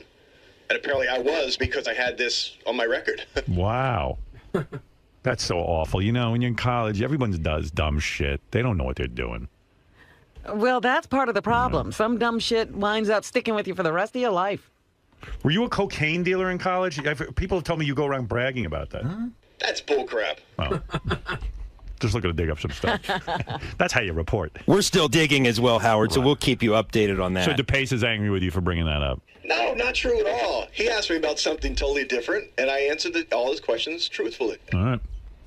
Who else are you? Anybody else back there getting crazy with you? You know, no, everybody's been pretty good. Pretty good. But we're going after whack packers. Nobody's immune. You know that. Listen, you're Howard 100 News. I get it. What else you got in there? Our investigation has found Wendy the retard has had her disability benefits cut by 11%. Wow. Really? You see, Wendy doesn't make enough money to file a tax return, but until recently, the IRS had no idea she had been paid some money by the Stern Show for a sordid contest she was involved in. That's viewed as income. When the feds found out, her Social Security benefits were reduced and will be for at least the next year. She tells us she's worried she won't be able to scrape up enough money to buy shoes, kitty litter, and lottery tickets. Wow. Lottery tickets. Well, yeah, she's waiting for her ship to come in. She's been investing a lot of money in lottery tickets. She's just about to hit. Well, you know, the thing of it is, it's complicated. Well, Well, now what do we do? You can't give help her anything. That's the thing. I was all prepared to help her, but we can't. Because that'll make her benefits go down even more. I don't know if I should get started. This Wendy the retard needs money, and I don't. We got to explain to her why we can't give it to her. I know. Oh my God. Because we're the reason she needs money now. I think Wendy the retard's real sweet, but I've made her promise 50 times that never to call me again for money. I gave her like $1,000 one time and just said, no more calling me for money. I promise. And now her disability's been cut as a result. Wendy. Yeah? You promised me like 20 times. I know, but I have a lot of shit I got to get done. I don't have that much to do with. I got to get me clothes. I don't have a good pair of shoes. I need shoes. I need socks. I need, you know. Do you really need shoes and socks? I mean, wouldn't it be better you just didn't have any and you just walked around? Stay in. I need to get a game system for my little nephew Alex because he's driving me up the wall. Well, that's your problem. I'm not getting game systems for him. But wait a minute. Wendy, we heard that your disability has been cut. Yes. Because you got money from us. Yeah. So if I give you money, your disability is going to get cut. It's going to be cut some more. Well, I'm just saying I need shoes and I need clothes. You're not thinking long term. I don't have hardly any clothes to wear. You know what we ought to do with her? We ought to get her like couture clothes, like Chanel. Like Chanel, and have her come here and do a fashion show. Like we make her hot. We do makeover. Oh, my goodness. And then we put her on Hoda and Kathy Lee. If you need money so badly, I heard a rumor that, in fact, I know for a fact you ate out at the Golden Corral restaurant the other night with your mom. No, that was with my retarded friends when we came to Jacksonville bowling. Yeah, and so how'd you get money for that? They paid for it. Oh. But Wendy, I think we'd be hurting you by giving you money. And also me and Good, go with that. And also me and Christina came in first place again. Oh, congratulations. In the bowling? What'd you bowl? I bowled 156 and she bowled 146. Yeah, Is there a prize? Well, when you say 156, you have bumpers on, right? Nope. No bumpers. I don't believe you. I don't believe that for a minute. Put her against Scott the engineer. Yeah, you know, I don't believe for a minute you bowled a 156 without bumpers. Without bumpers. I have it on the ribbon to prove it. And who does the scoring? I mean, no offense, you are retarded. And so are your friends. The coach. And is the coach retarded? Yes. All right, well, yeah. I don't trust him to keep scoring. Hey, This is Wendy, suspicious. you got a 156. A 156, I didn't even bowl yet. And She couldn't bowl a 156. She's not coordinated enough, right? They gave us a nice bus with a TV on it, and everything was on a nice bus with watching TV. How many? Okay. I've got to see her bowling. Do they really? No, please. What's 8 pins plus 6 pins? 26. Okay. No wonder she bowled a 156. It's easy. Well, you're right. 8 pins plus 6 pins is 26 pins? Yes. All right. So, how come Howard TV hasn't filmed that bowling night? I would love to see her bowl. And I want to see her bowl a 156. I want to see her bowl a 1. I want to see her break 100. A bowl of 1. Right. Without bumpers. You're saying you're coordinated enough to bowl a 156? Yes. Wow. And there's no prize money? Nope. That's what pissed me off. No. Is there a retarded bowling tour? Because if she's that good, we should put her on it. I'd watch that. If Howard TV did retarded bowling as a series, and every week it was like a retarded bowling match, I'd watch it. But I would watch that. Am I crazy? Doug, is that expensive to produce? No, I don't think so. We could do it. What if it's like Wendy's League, and like, you know, it's first of all, that kind of television is great because you never know who's going to win. It's like Dancing with the Stars. Yeah, it's a reality show. Me and my friend might be going all the way to state. What? Going to the state? Going to state, yeah. State finals. State, it is good. State regular finals or like state retarded finals? Finals. What? state finals. It's got to be state retarded Of finals, course. right? It's all retarded people, right? Yep. But that's a TV show. I don't care what anybody says. Maybe it's wrong, but it's a great TV show. I would watch retarded people bowl all day. And their interactions, and then we set it up like Dancing with the Stars, like we have our own Tom Bergeron and Kate, whatever her name is, the girl. Blake Burke. Blake Burke. I'm so glad we don't know her name. What is her name? Brooke. Brooke. Whatever. Charvet. I should know. Brooke Bark Charvet. We got to get somebody with 3 names. Brooke Bark Larvae we'll have.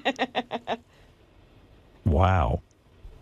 Doug, you want to do it? You're the executive producer. You can okay a series like that. Yeah, I think, man, how about we start? I send someone down there to shoot it. Maybe we send Scott down to coach her.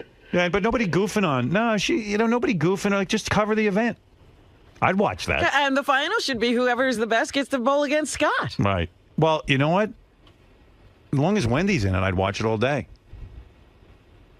Well, Wendy's pretty good. She's going to the state. What's the most amount of pins you've knocked down at one time, Wendy? Like 30? I knocked down 10, almost all the pins. Last Saturday, I got about 3 strikes and 9 spares. Well, she does know. Like I thought she'd say like 30 pins or something. She did seem to know there's 10 pins. And strikes and spares. Right. I'd watch that. Am I crazy? I would love it. But it shouldn't be abbreviated. It should be like, like the old bowling shows. Like, okay, Wendy's getting up. She needs 9 pins. Wendy's eating her opponent. Wendy's eating her opponent's foot. Let's go. I don't know that that's regulation. And you missed it last Sunday. You missed it. I accidentally dropped my bowling ball on my foot. Oh, my goodness. What'd she say? She accidentally dropped the bowling ball on her foot. Right now, Wendy just dropped the ball on her foot. So there's going to be a delaying game. Oh, look at this. Wendy is picking her ass with her middle finger. That's against regulations. Wendy's smelling her finger now, and now she's putting it in her vagina. All right, we're going to have to delay of game. Coach is coming over to speak to Wendy. This will take a minute. Let's take a break now for a commercial word while our sponsor has a few things to say, and then we'll get back here and see if Wendy can get back to the bowling. Wendy, may I ask, why are you picking your vagina during the game? Because I'm bored. What? Excuse me? I'm bored. Because she has a bad phone connection. I think so. Yeah. By the way, our bowling is sponsored by Planned Parenthood. If you find out that your child is retarded, maybe it's time to go visit Planned Parenthood and consult a counselor. All right. Let's get back to today's game. This just in, Gary the retard got his dick stuck in a bowling ball. So we're going to have another delay of game. Did I mention this show is sponsored by Planned Parenthood? and Trojan condoms and birth control pills and also the coil. Did I mention that? The coil, the patch. Wendy, are you on the coil? Yes. Yeah, I thought so. This just in, Beetlejuice just shit on lane 3. So we're going to have a delay of game over there. Shut up, transportation. Follow me irresponsibly. Hey, Wendy, I can't hear you. I got to go. I'm sorry, I was moving my cans around. Cans? You collecting cans for money? Yes. Yeah.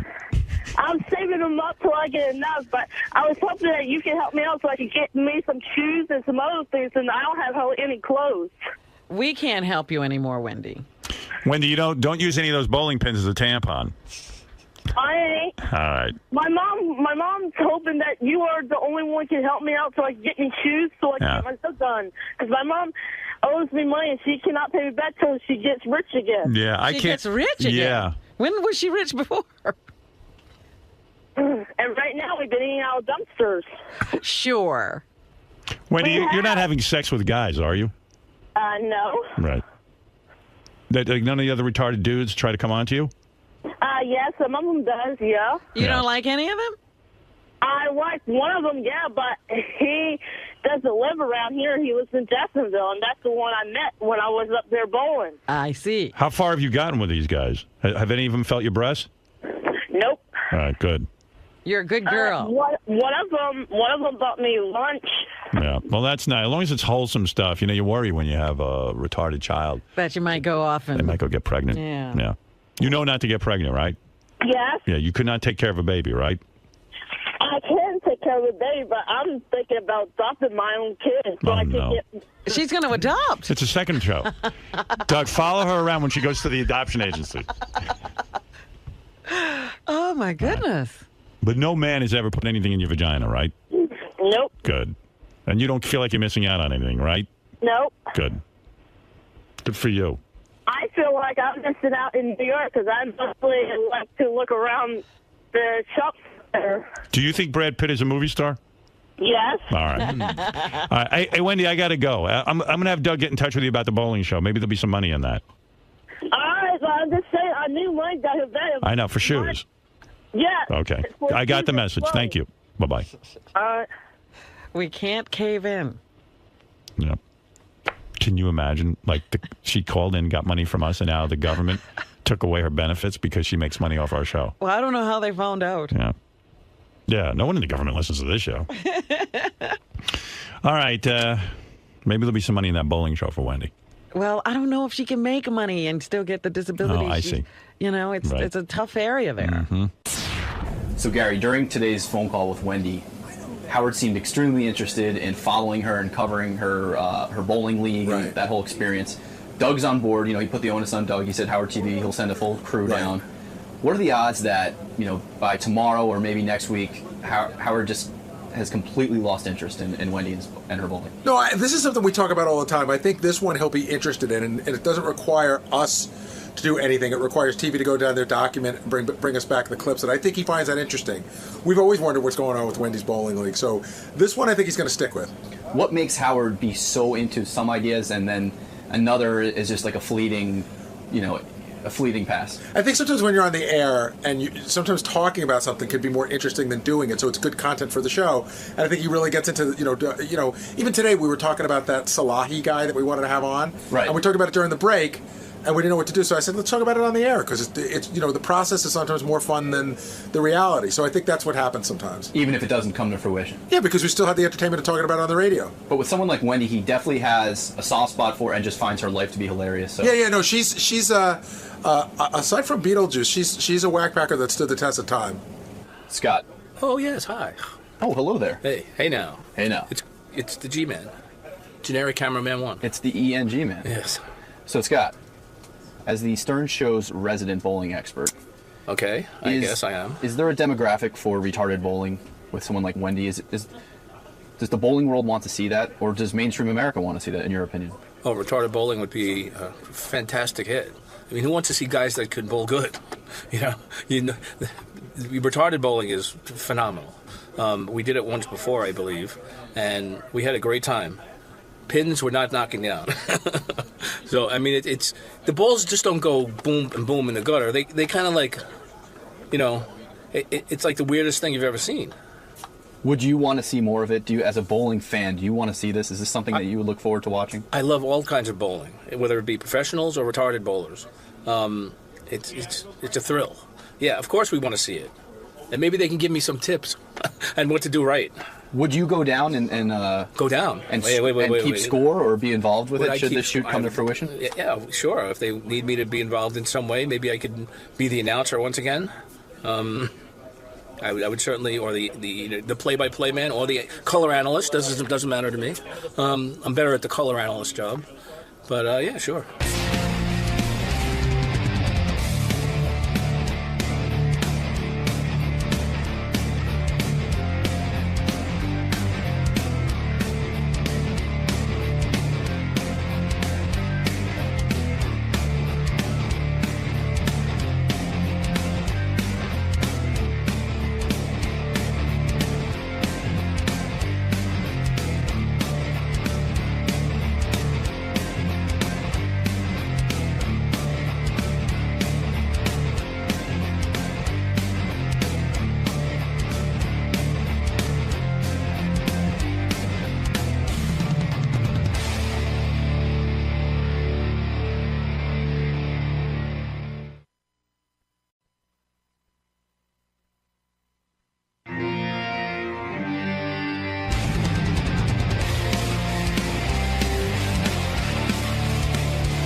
Okay, so there was a couple of things on TV I wanted to open up the show with before we get into anything deep, because you know how deep we get on this show. David Arquette was on Dancing with the Stars, of course, last night. I didn't get to watch all of it, and it's blatant that they're always going to put Chaz on last. They realize that's their moneymaker. He wasn't quite last, but he's always second half. Yeah, I didn't even get to see him. Yeah, I got to see it because I sort of taped it and stayed with it and sort of fast-forwarded. I found Chaz. I had to make love to my wife, so, Robin, I couldn't watch. I'm sorry. I needed to put her out of her misery and give her what I have. So, yes, two of us were very involved. You get all sexed up during the dancing? Mm-hmm. The dancing actually got me soft. I was all set to go. But, no, we watched till... so you saw David. It's really funny, the people we fast-forward through. I mean, that's worth mentioning. It's just remarkable. I missed the titty slip on Nancy Grace, and thank God. I mean, I watched it this morning, and it was vomitous. Her titty fell out. Did it? Yeah. I fast-forwarded her through her and didn't see that. Yeah, like after she was doing that dance called the... Was she doing the jive or the quick step? Quick step. And that quick step makes your titties pop out. Well, especially if you have a very low... Yeah, she had ample bosom. And she she got done, and she was like, heaving. Yeah. And she was like, and then I think they said, excuse me, and you can see on camera, it was like she had the biggest fucking nipple on the planet. Oh, you're kidding. Because, most people's nipples wouldn't have shown at that point, but hers were gigantic areolas. Just big, giant areolas. Very dark areolas. I wouldn't have had a peg for dark areolas. She looks like a real white woman. But, yeah, she had them, and you could see. Oh, wow. And they told her to tuck that shit in, man. Nobody was wanted that to see after she finished dancing? Yeah, like all the people dancing, but a lot of hot girls on there, especially, George Clooney's ex-bang. Her titty would have been nice to stick out. That'll never come out because it's hardly there. Right. But Nancy Grace is one of those people, her nipples start under her chin. I mean, they're like, wow. She can't help that. She didn't make her nipples. I'm just telling you. So far, we've seen Nancy Grace and Chaz's nips on that show. And I got to tell you, that's not what I bargained for. I don't know about the rest of you. But they got to keep that shit tucked in. And by the way, we got so much email from the segment yesterday with Robin and her dirty office. He's in the Robin. In the shithole. So Dennis called, and he said that anything that you think that she's going to want to put in storage or anything autographed, send to him. I will. This is so gross. I got something sticky on my fingers already. I'm not kidding. I know where it's from, but that's okay. All right, it actually looks cleaner than usual in here right now. Oh, this is great. This is I happen to know what this is. This is a Christmas present that David Arquette gave to us. Not this Christmas, but last Christmas. It's personalized stationery for everyone, so that'll put to the side. Here's an empty bottle. That goes. That goes. This is a corkscrew. This is a CD. I don't think she wants. I don't really care. So I'm going to just put stuff like a bottle of wine. Okay, that goes. That's a glass. That goes. It used to be a vase. That's some crap. That's a calendar. That goes. You know what? These are like old and gross. We can get new ones for her. But when you get after we're done cleaning, let's go. Let's make sure we put in paper towels for her. Okay. It's a coffee cup. Just throw that in the junk pile. The yellow bin pile. We're gonna keep the dead flowers. No, we're getting rid of those. We should get her some fresh ones. Yellow bin. Yellow bin. Yeah. My wife. What? The dead flowers. Oh. I'll leave Robin with. I might leave her with one vase. Mask. Here's a question. This was in there. It looks like it hasn't been used in 100 years. God, there's money in there. $1. It looks like a crazy. I'd save her makeup. Just let her. Right, so I'm going to take her makeup stuff and put it right here. All her makeup stuff is here. All right, so that's that. Well, it's clean today. It is clean. It's gorgeous in there. And the only thing left in there was your makeup. Yes, thank you. That's all I need. So Gary was going to throw it out because you said you take your makeup home with you every day. I was going to take it home, and then, of course, I forgot. And then they rushed to get out of here. Well, good thing he didn't throw it out. Well, I brought an extra kit just in case. I didn't trust. I said throw everything away, and I expected, well, if that's left, it might go. No, Gary saved it, and it's gorgeous in there. And, a lot of people were shocked because, I understood what Gary was saying. In other words, your point was, hey, people put stuff in there. Well, you know what? I thought about it later, and I said, my fault in this whole thing is I don't ask for help. That, things are accumulating in the office. I don't want them. I don't know where they're coming from. And I never ask anybody to do anything with them. Well, here's the thing. This is why people thought you were a little wild. I'll read you the email. and I got to admit, I agree with him.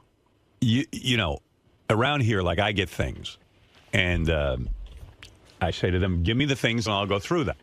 So I go through them, and if I don't want them, I give them to the guys or something like that. If there's something in there that's personal that I want, I take it home. I've tried to put a system into place.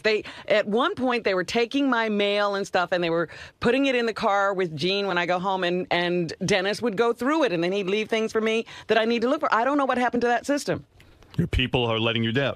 Well, it doesn't come from here. I asked Gene yesterday, have you been getting? And he said, no, they haven't done that in a long time.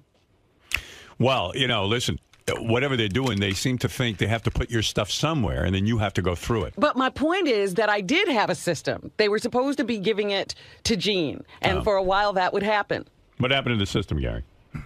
I wasn't in on the system. You're not in that loop, yeah. I don't know, but Robin, like, here's an example. Like, I run into somebody in the hallway, say, and they say, "Oh my God, I wrote this book about eating, you know, the right way, and I know Rob would love it." So they hand it to me. So I don't know what to do with it, so I put it in there under the idea that you might say, I need it or I don't need it. Makes sense. Put it in Robin's office and let her look at it. And if she doesn't want it, throw it in the garbage. But then look what happened. I don't consider this an office. Wow. This is just where I work. Where do you want your stuff? And again, I would prefer that it be sent home. Where do you... Well, wait a second. That's also a huge... I mean, it's a huge undertaking. You got to be responsible for your stuff. Some of the stuff is big.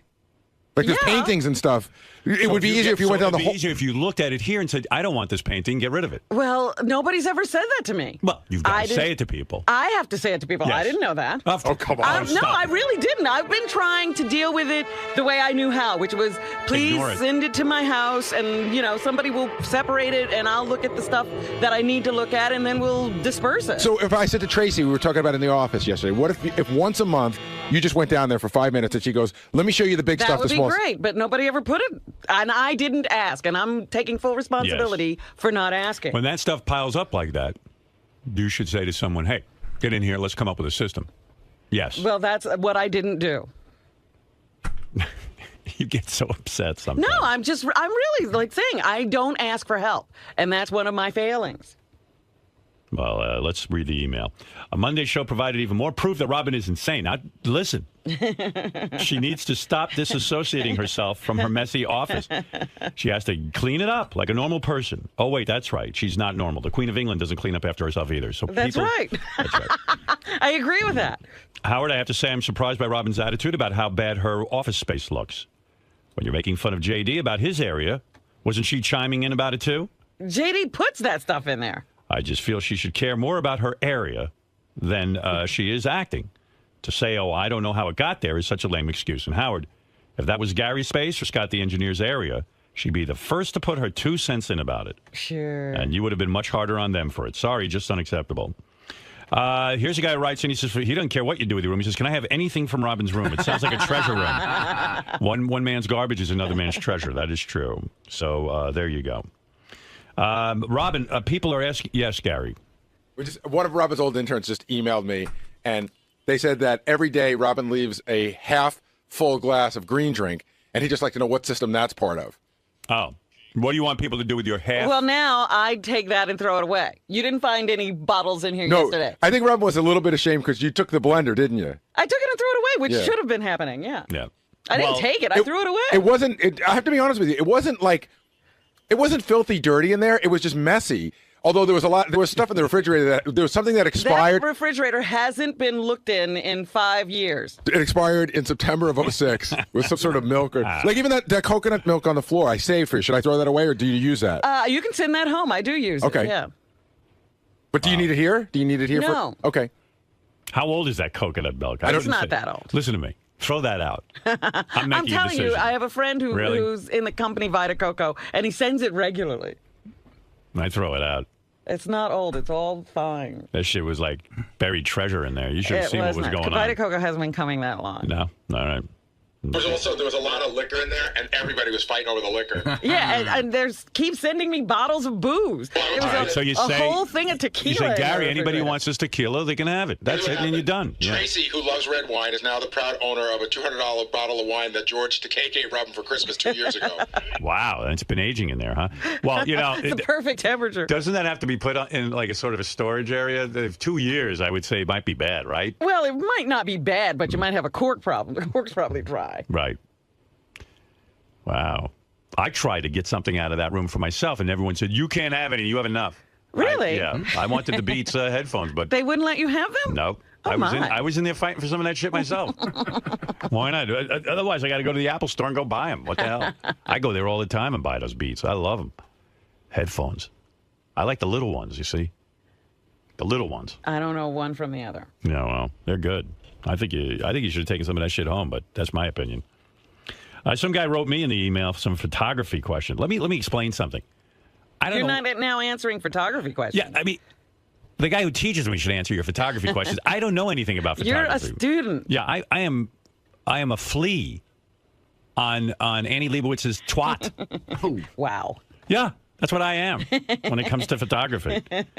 Howard, I need your advice on a photography subject. I'm just getting into it and curious of what camera you recommend.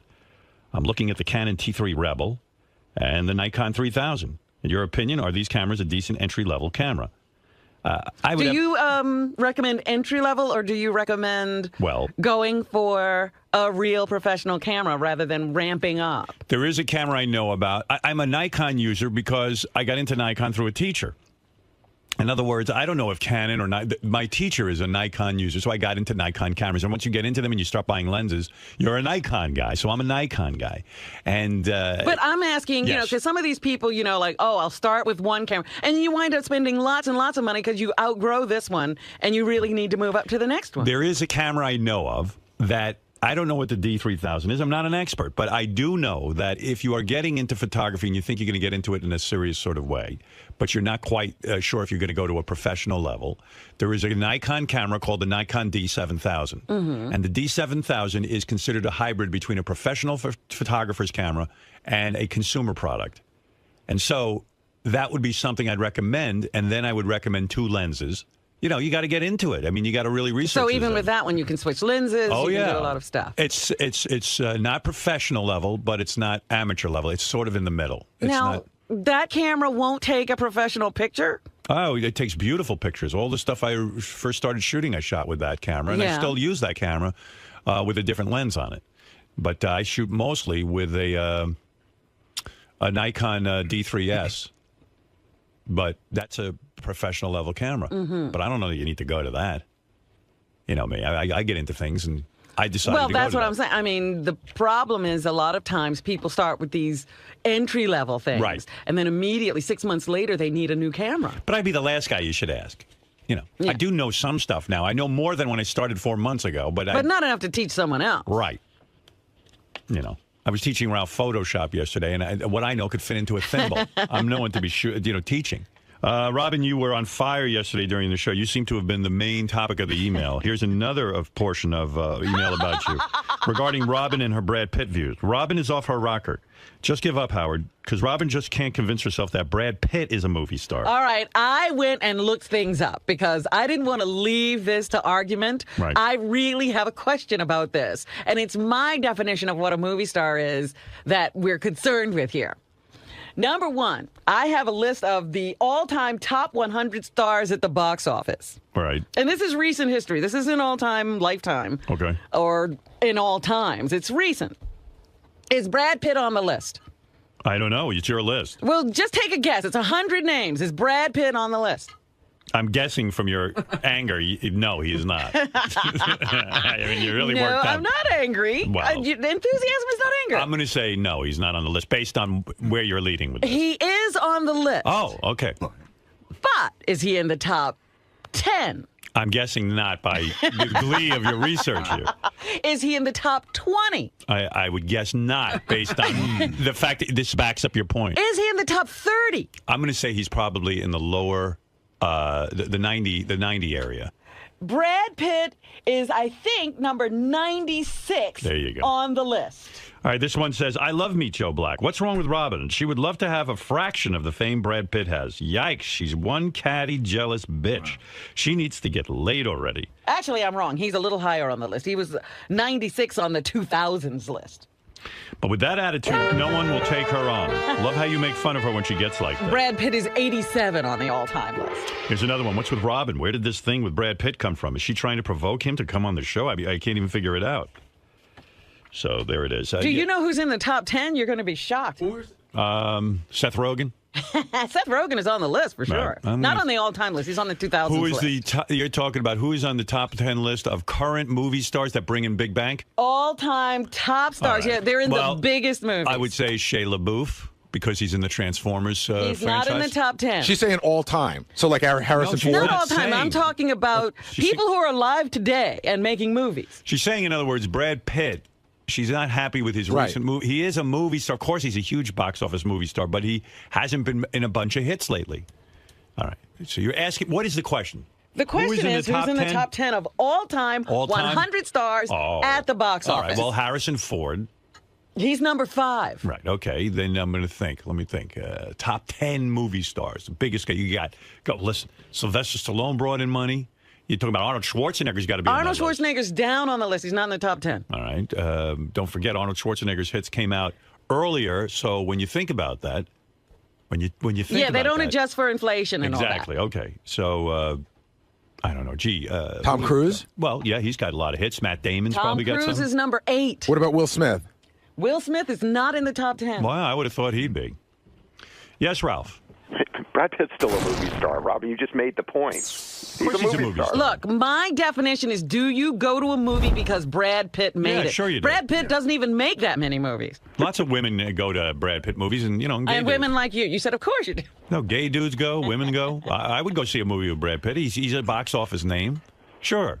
Might I ask what list is this from? It's a crazy woman list. Yes, Listen, it's here's a fact. Here is a fact, okay? Internet site called Numbers. Brad Pitt's last 3 major releases have grossed over $800 million. One of those releases was Megamind. He was just a voice. All right, but they promoted him as one of the main guys in it. That's all what are you arguing? It's a children's movie. The guy's a movie star. I'm telling you, I think This he's is crazy. less of a star than you think. This is what she goes home and works on. Listen, if he was in a very good movie, he would do extremely well. But that's not my definition. He's Tom not- Cruise is in bunches of crap that make money. Well, Brad Pitt can still bring in money for movies that are not that bankable. He's a name, but his name is more based on his personality This than is his crazy. work. I don't even know why I'm in this discussion. Go on. The top 10, you're going to be shocked. Some of these names you don't even know. right, it's who just else? because Give me people the do names. voices in different movies. The number 1 guy is a guy named Frank Welker. Oh, wow. I never heard of him. Number 2 is Samuel L. Jackson. Wow. Simply because he works all the time and he's managed to get into, some of the Star Wars franchises and Right. Iron Man and stuff like that. But how is that Liz valid if the first guy you mentioned, nobody knows who it is? Tom Hanks. Oh, he's a big star.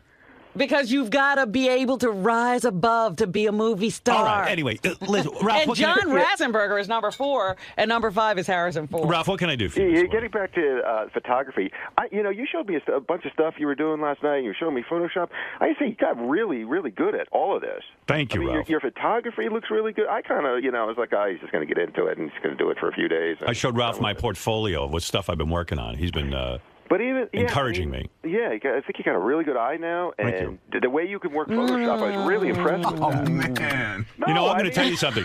Ralph was. There and go, hey, I don't know anything, but you really do. Well, listen, I have a lot to learn. Listen, yeah. Ralph has been critical of me and my Thank you, Ralph, photography. for calling in. But he's seen development in me.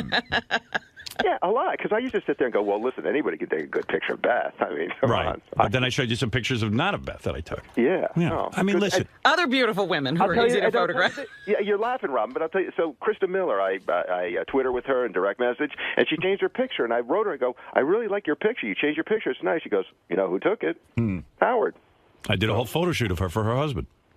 She's hot. Yep, she certainly is. Very sexy woman. Well, listen, Robin, say what you will. I'm sure he's, but, thank you for calling to kiss his ass this morning. Wow. So anyone who compliments me kisses my ass. No, but that was a lathering. You haven't seen my work. You don't know what he's talking about. That was quite a lathering. Well, I happen to appreciate it because you know what? I work hard at this photography, and Ralph recognizes the hard work I've put in. And he could have told you that in private. He did, actually. So what? And now you had to announce it to the world? Well, Howard was sitting there saying, hey, I don't know anything in photography. I'm just saying he does. And, Why don't you do something and I'll kiss your ass? She won't even clean up her room. She didn't even do that. She had other people do that for her. That's like when you have a kid. You say, clean up your room. You're very jealous this morning. I'm not. You're jealous of Brad Pitt and me. Right, Ralph? Mm-hmm. Yeah. Oh, my. Is there anybody who can be okay in your book, Robin? Hey, can you like it? Who do you like? Everybody's fine. Mm-hmm. Mm-hmm. I go to see Brad Pitt movies, but I don't think he's a movie star. We have to set, my theory is we have to set Robin up with a romance of her life. Ralph, God. where are all those loser friends of yours? Is any of them? Thank you. Keep them away from me. First of all, she knocked me over to get the Brad Pitt one. Same with Harrison Ford. She sat there and she told me how now she's saying he is a movie star, but she told me Harrison Ford is not a movie star, and he just happened to have some good roles here and there. The guy I didn't tell you he wasn't a movie star. I said he was incredibly lucky. Robin knocked me over to get to Harrison. Harrison. Completely fell. So I made a mistake there.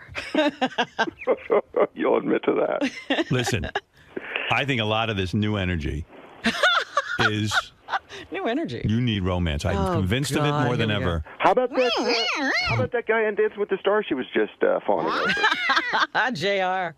Yeah. Hey, Howard. She should go out with him. That's an easy fix-up. Why don't we, Gary, call JR and ask if he'd go out with Robin? Don't be fixing me up. What? Come on. You want to go out with JR or not? From Dancing with the Stars. He can't be doing that well if he's on Dancing with the Stars. And Howard, what are you talking about? That's a good deal for him. It is?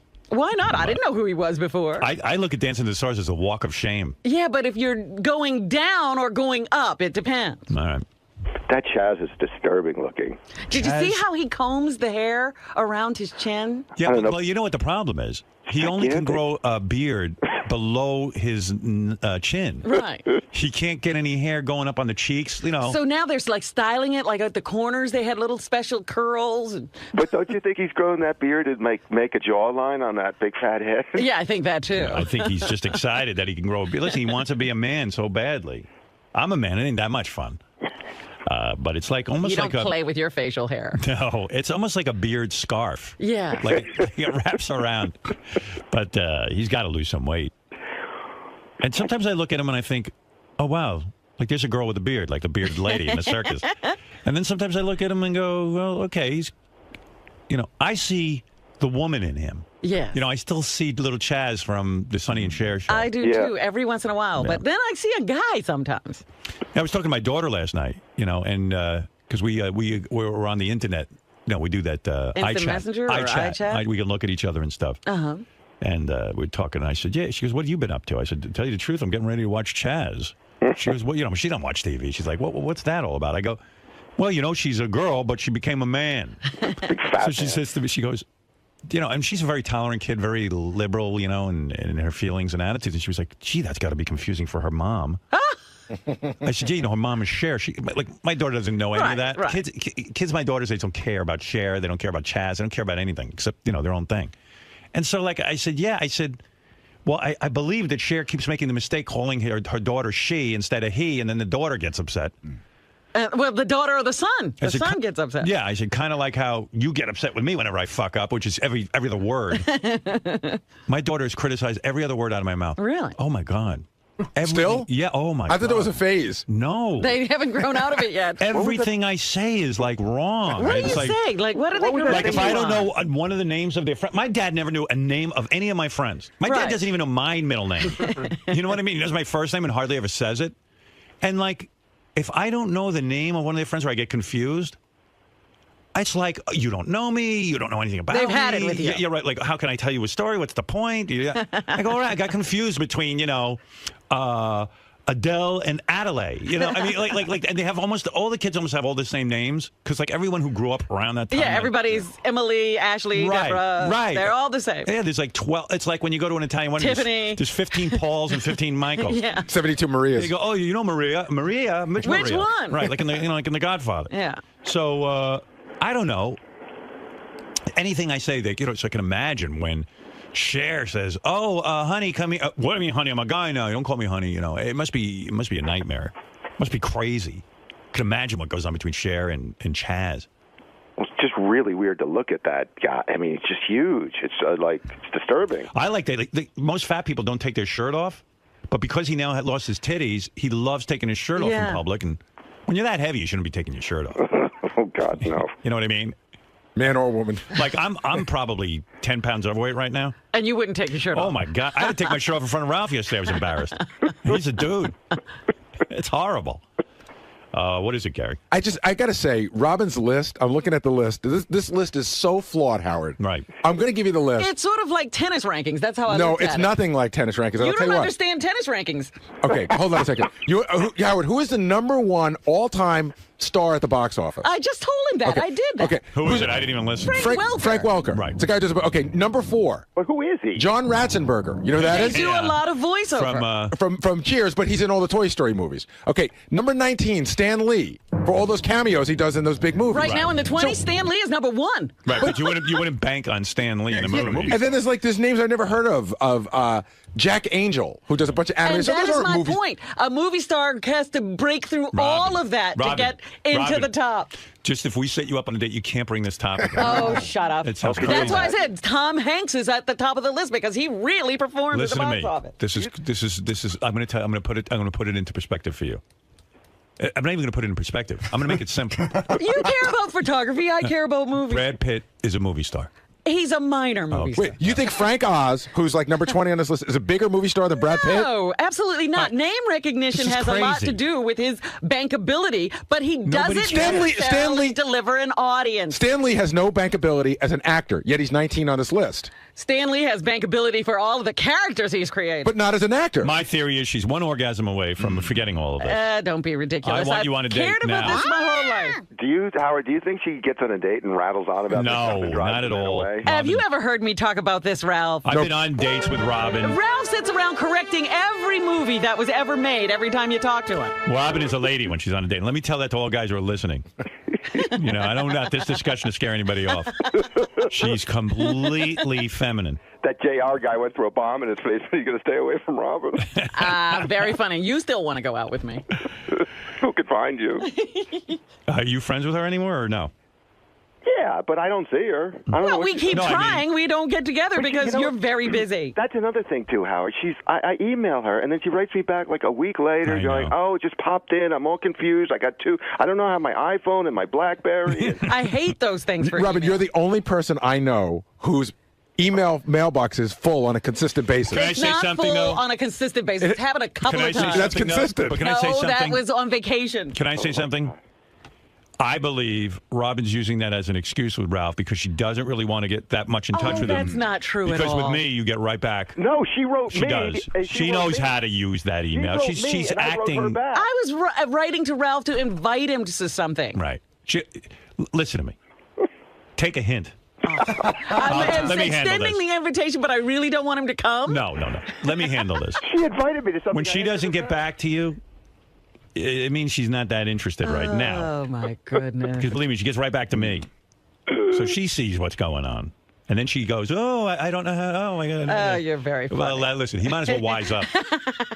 Don't Be believe honest him, with Ralph. him. Be I honest just see with if I him. can find the email right there. It was very funny. You're not at the top of her list. I hate to break it to you. That's an awful thing to say. Well, I don't expect to be. Well, no, that's why he's still weak. And then she gives you the, oh, my goodness, BlackBerry, my iPhone. I thought he hadn't gotten back to me. Yeah. You know what? I listen. Some people, with this email. I know. Wait. I know you would think this is crazy, but since I switched from BlackBerry to iPhone, Android, I missed so many emails. I thought she you didn't had miss a fallen thing. off. She doesn't miss a thing. I was just clearing my mailbox on the computer and found this. It's always confusion, but listen, she's being nice to you. God bless you, Robin. It's nice of you to care about Ralph enough to let him down awful. easy. Right. You know what, Ralph? What? You're not on the top of Robin's list. I just found an email from... She's emailing Frank Welker over you. From Allison Norris that I hadn't seen before. There you go. All right. Howard, I love your photography. Thank you. Thank you, Ralph. He really did. It was genuine. That's why Howard I didn't say it wasn't genuine, but my goodness. It is How many impressive. times are you going to tell I us? showed Ralph the pictures I did of Molly and Jimmy. And a lot of other stuff. But even those pictures you took in that that construction site were really good. And the way you just know how to use the camera and adjusting the light, and the f-stop, and it was all dark, and you opened it up, and you did this and that, and it's not easy. It's not. It's difficult. It's yeah. He's studying. I am studying. He is. I am. I just thought you were wasting your time, really, and I was just kind of impressed with it. I was like, wow. My goal is to get a low-paying job as a photographer and quit this. God, you say anything positive on this show? Oh, right away you're an ass Oh, kisser. listen to who's talking, Mr. Critical of everything. That's right. So if Ralph gave me high marks, you should take note of that. So I'm a positive for once. I don't doubt that you're doing well. You do everything well. Ralph is going to hire me to shoot But I don't know what he's up to here. He must be softening you up for something. Well, he wants me to shoot the cover of his app. But Ah! I don't think he'd allow me to do it if he didn't think I was good. Now I get it. He wouldn't ask me to do it if I wasn't good. Now I get it. I was reviewing his portfolio for Champion Magazine, available on the iPad for free. I knew in you the App were Store. up to something. What am I up to, Robin?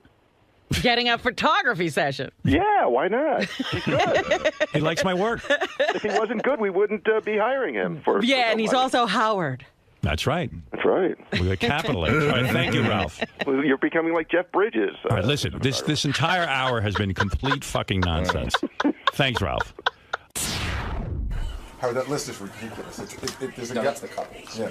Oh, thank you. But there's a guy who's in the Harry Potter movies that no one knows who he is. That's like 17th on that list. That's a ridiculous. Because he's been in a couple other. They're not going to hire that guy. They're going to hire Brad Pitt if they have. And Ralph's first point, by the way, is perfect. The fact that Brad Pitt's 87th on the list of all time already tells you he's a movie star. And after I get rid of John Ratzenberger and all these other wackos. So, Robin, my dear. Yes. Things are looking very clean. They're beautiful, aren't they? So, what I got from the conversation earlier, Yes. while you were being attacked for various reasons, is that you should have asked somebody. Yes. To. Absolutely. But on the whole, you're getting, tons of gift bags and constantly like this influx of material. Mm-hmm. Well, I talked to Tracy. She saw me in the hall a little while ago, and she said she wanted to make me aware that all of the stuff that was in here is old, and those accumulations aren't happening anymore. They do have a system in place, and everything is mailed to my assistant, Dennis. And so none of that stuff will be occurring in here anymore. That was all old things. Were you aware of it as it was starting to pile up, or did you just... No, it's been there for years. It's been exactly the way you saw it for years. As I said, I put a system in place, but nobody ever cleaned out, and I didn't say, let's get this stuff out of here. I just make a way to get to my room and do the show. Right, because how much actual work do you do in here after the show? I don't do any. So how would you really know until, about its functionality, because you don't really use it for There's not a chair in here. It's not like you can sit down and go through things. It's not that kind of place. It's sort of like, I don't even know what this is. I don't know why it's here. Auxiliary additional room attached to your office. The other thing that you were put on fire for on the fire for today was your Brad Pitt logic. I believe that a movie star is someone you get excited about because they make the kind of movies that you like to go to see. When I think of Tom Cruise, that's a guy you go, oh, Tom Cruise has another movie coming out. I might go take a look because I've enjoyed so many Tom Cruise movies. I felt the same way about Harrison Ford, that whoever or however he was coming to his projects, he considered the audience, he considered what they like to see, and he would do a movie that he thought people would like.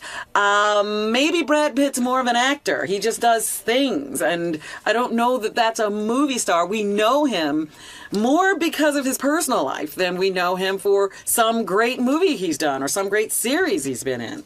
But what about the fact that he generates so much excitement based on his looks? I mean, he's got this star He quality. gets this walk because he's a handsome guy, but do you really care about the movies he makes?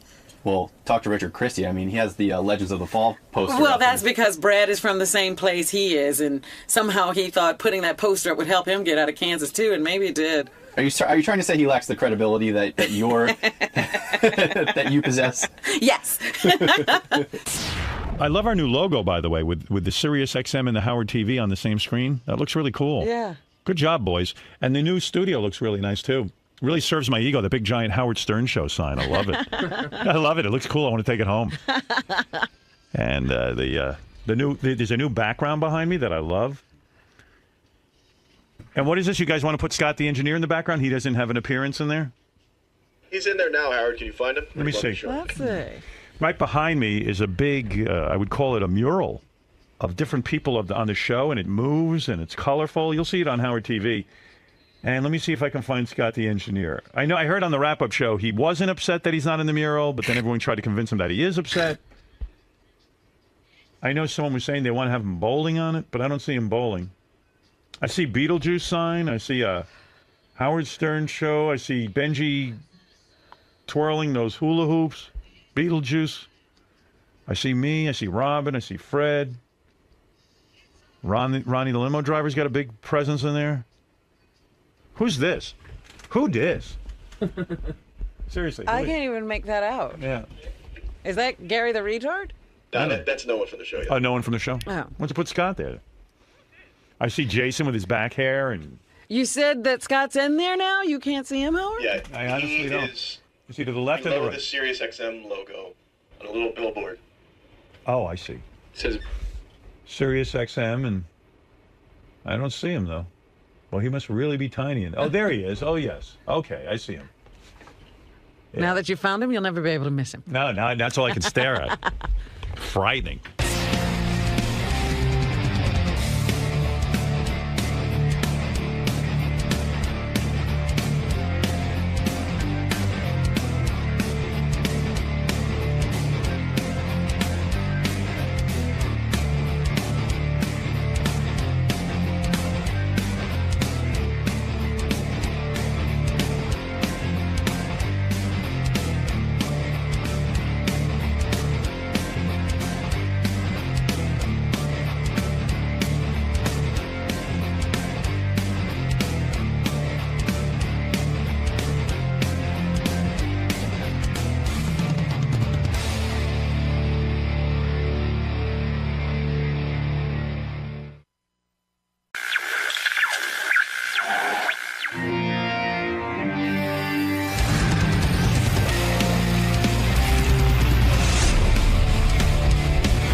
How about this?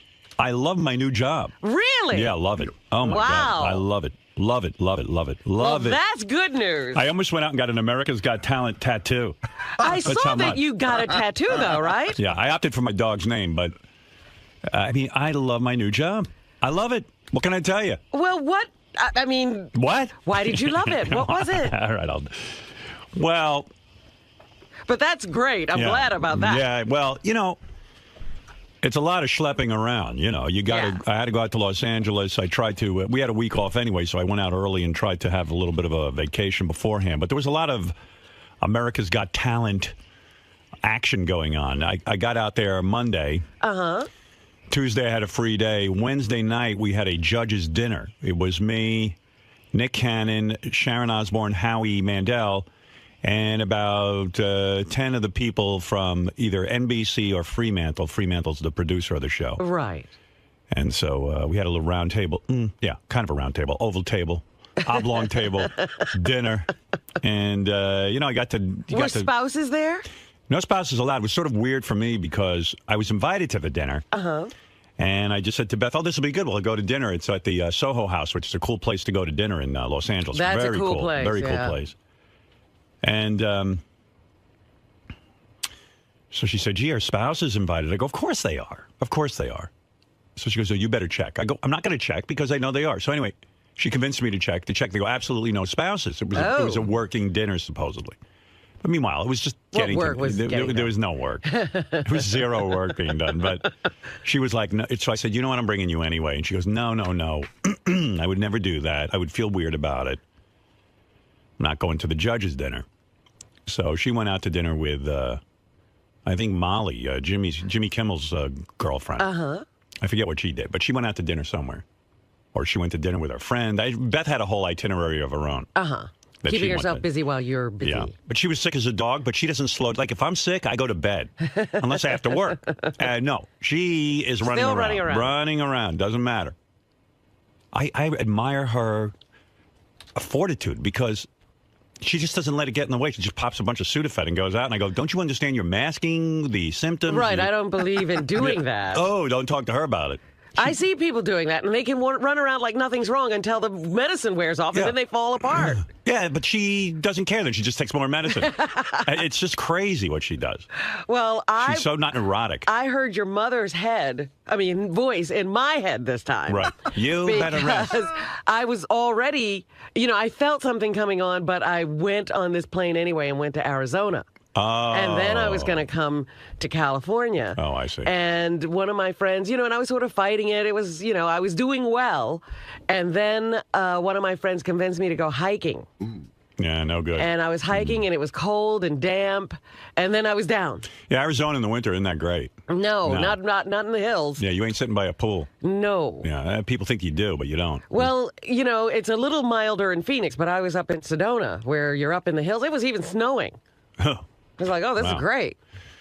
Well, better you didn't even come with me to California. Well, I knew in the condition I was in, there was no reason but to try it. Even if you were healthy, because I end up hating everyone on the plane with me. Really? Yeah, because you know what it is? NBC sends a private plane for me. And now, I've got Ronnie and Joe with me. They do security. Tony came with me. I don't end up hating everybody. I'm being funny. I understand what you're saying. You're a little annoyed. Well, what it is that then I get off the plane and I just want to go to my hotel. Now I'm stuck worrying about everyone's luggage. I'm tipping everyone for the luggage. I'm like trying to figure out where my luggage is in relation to their luggage. Like I just want to get on I want it to be as painless as possible. Right. And it ends up being work for me. Well, I wasn't going to be on the plane anyway. So. Yeah, right.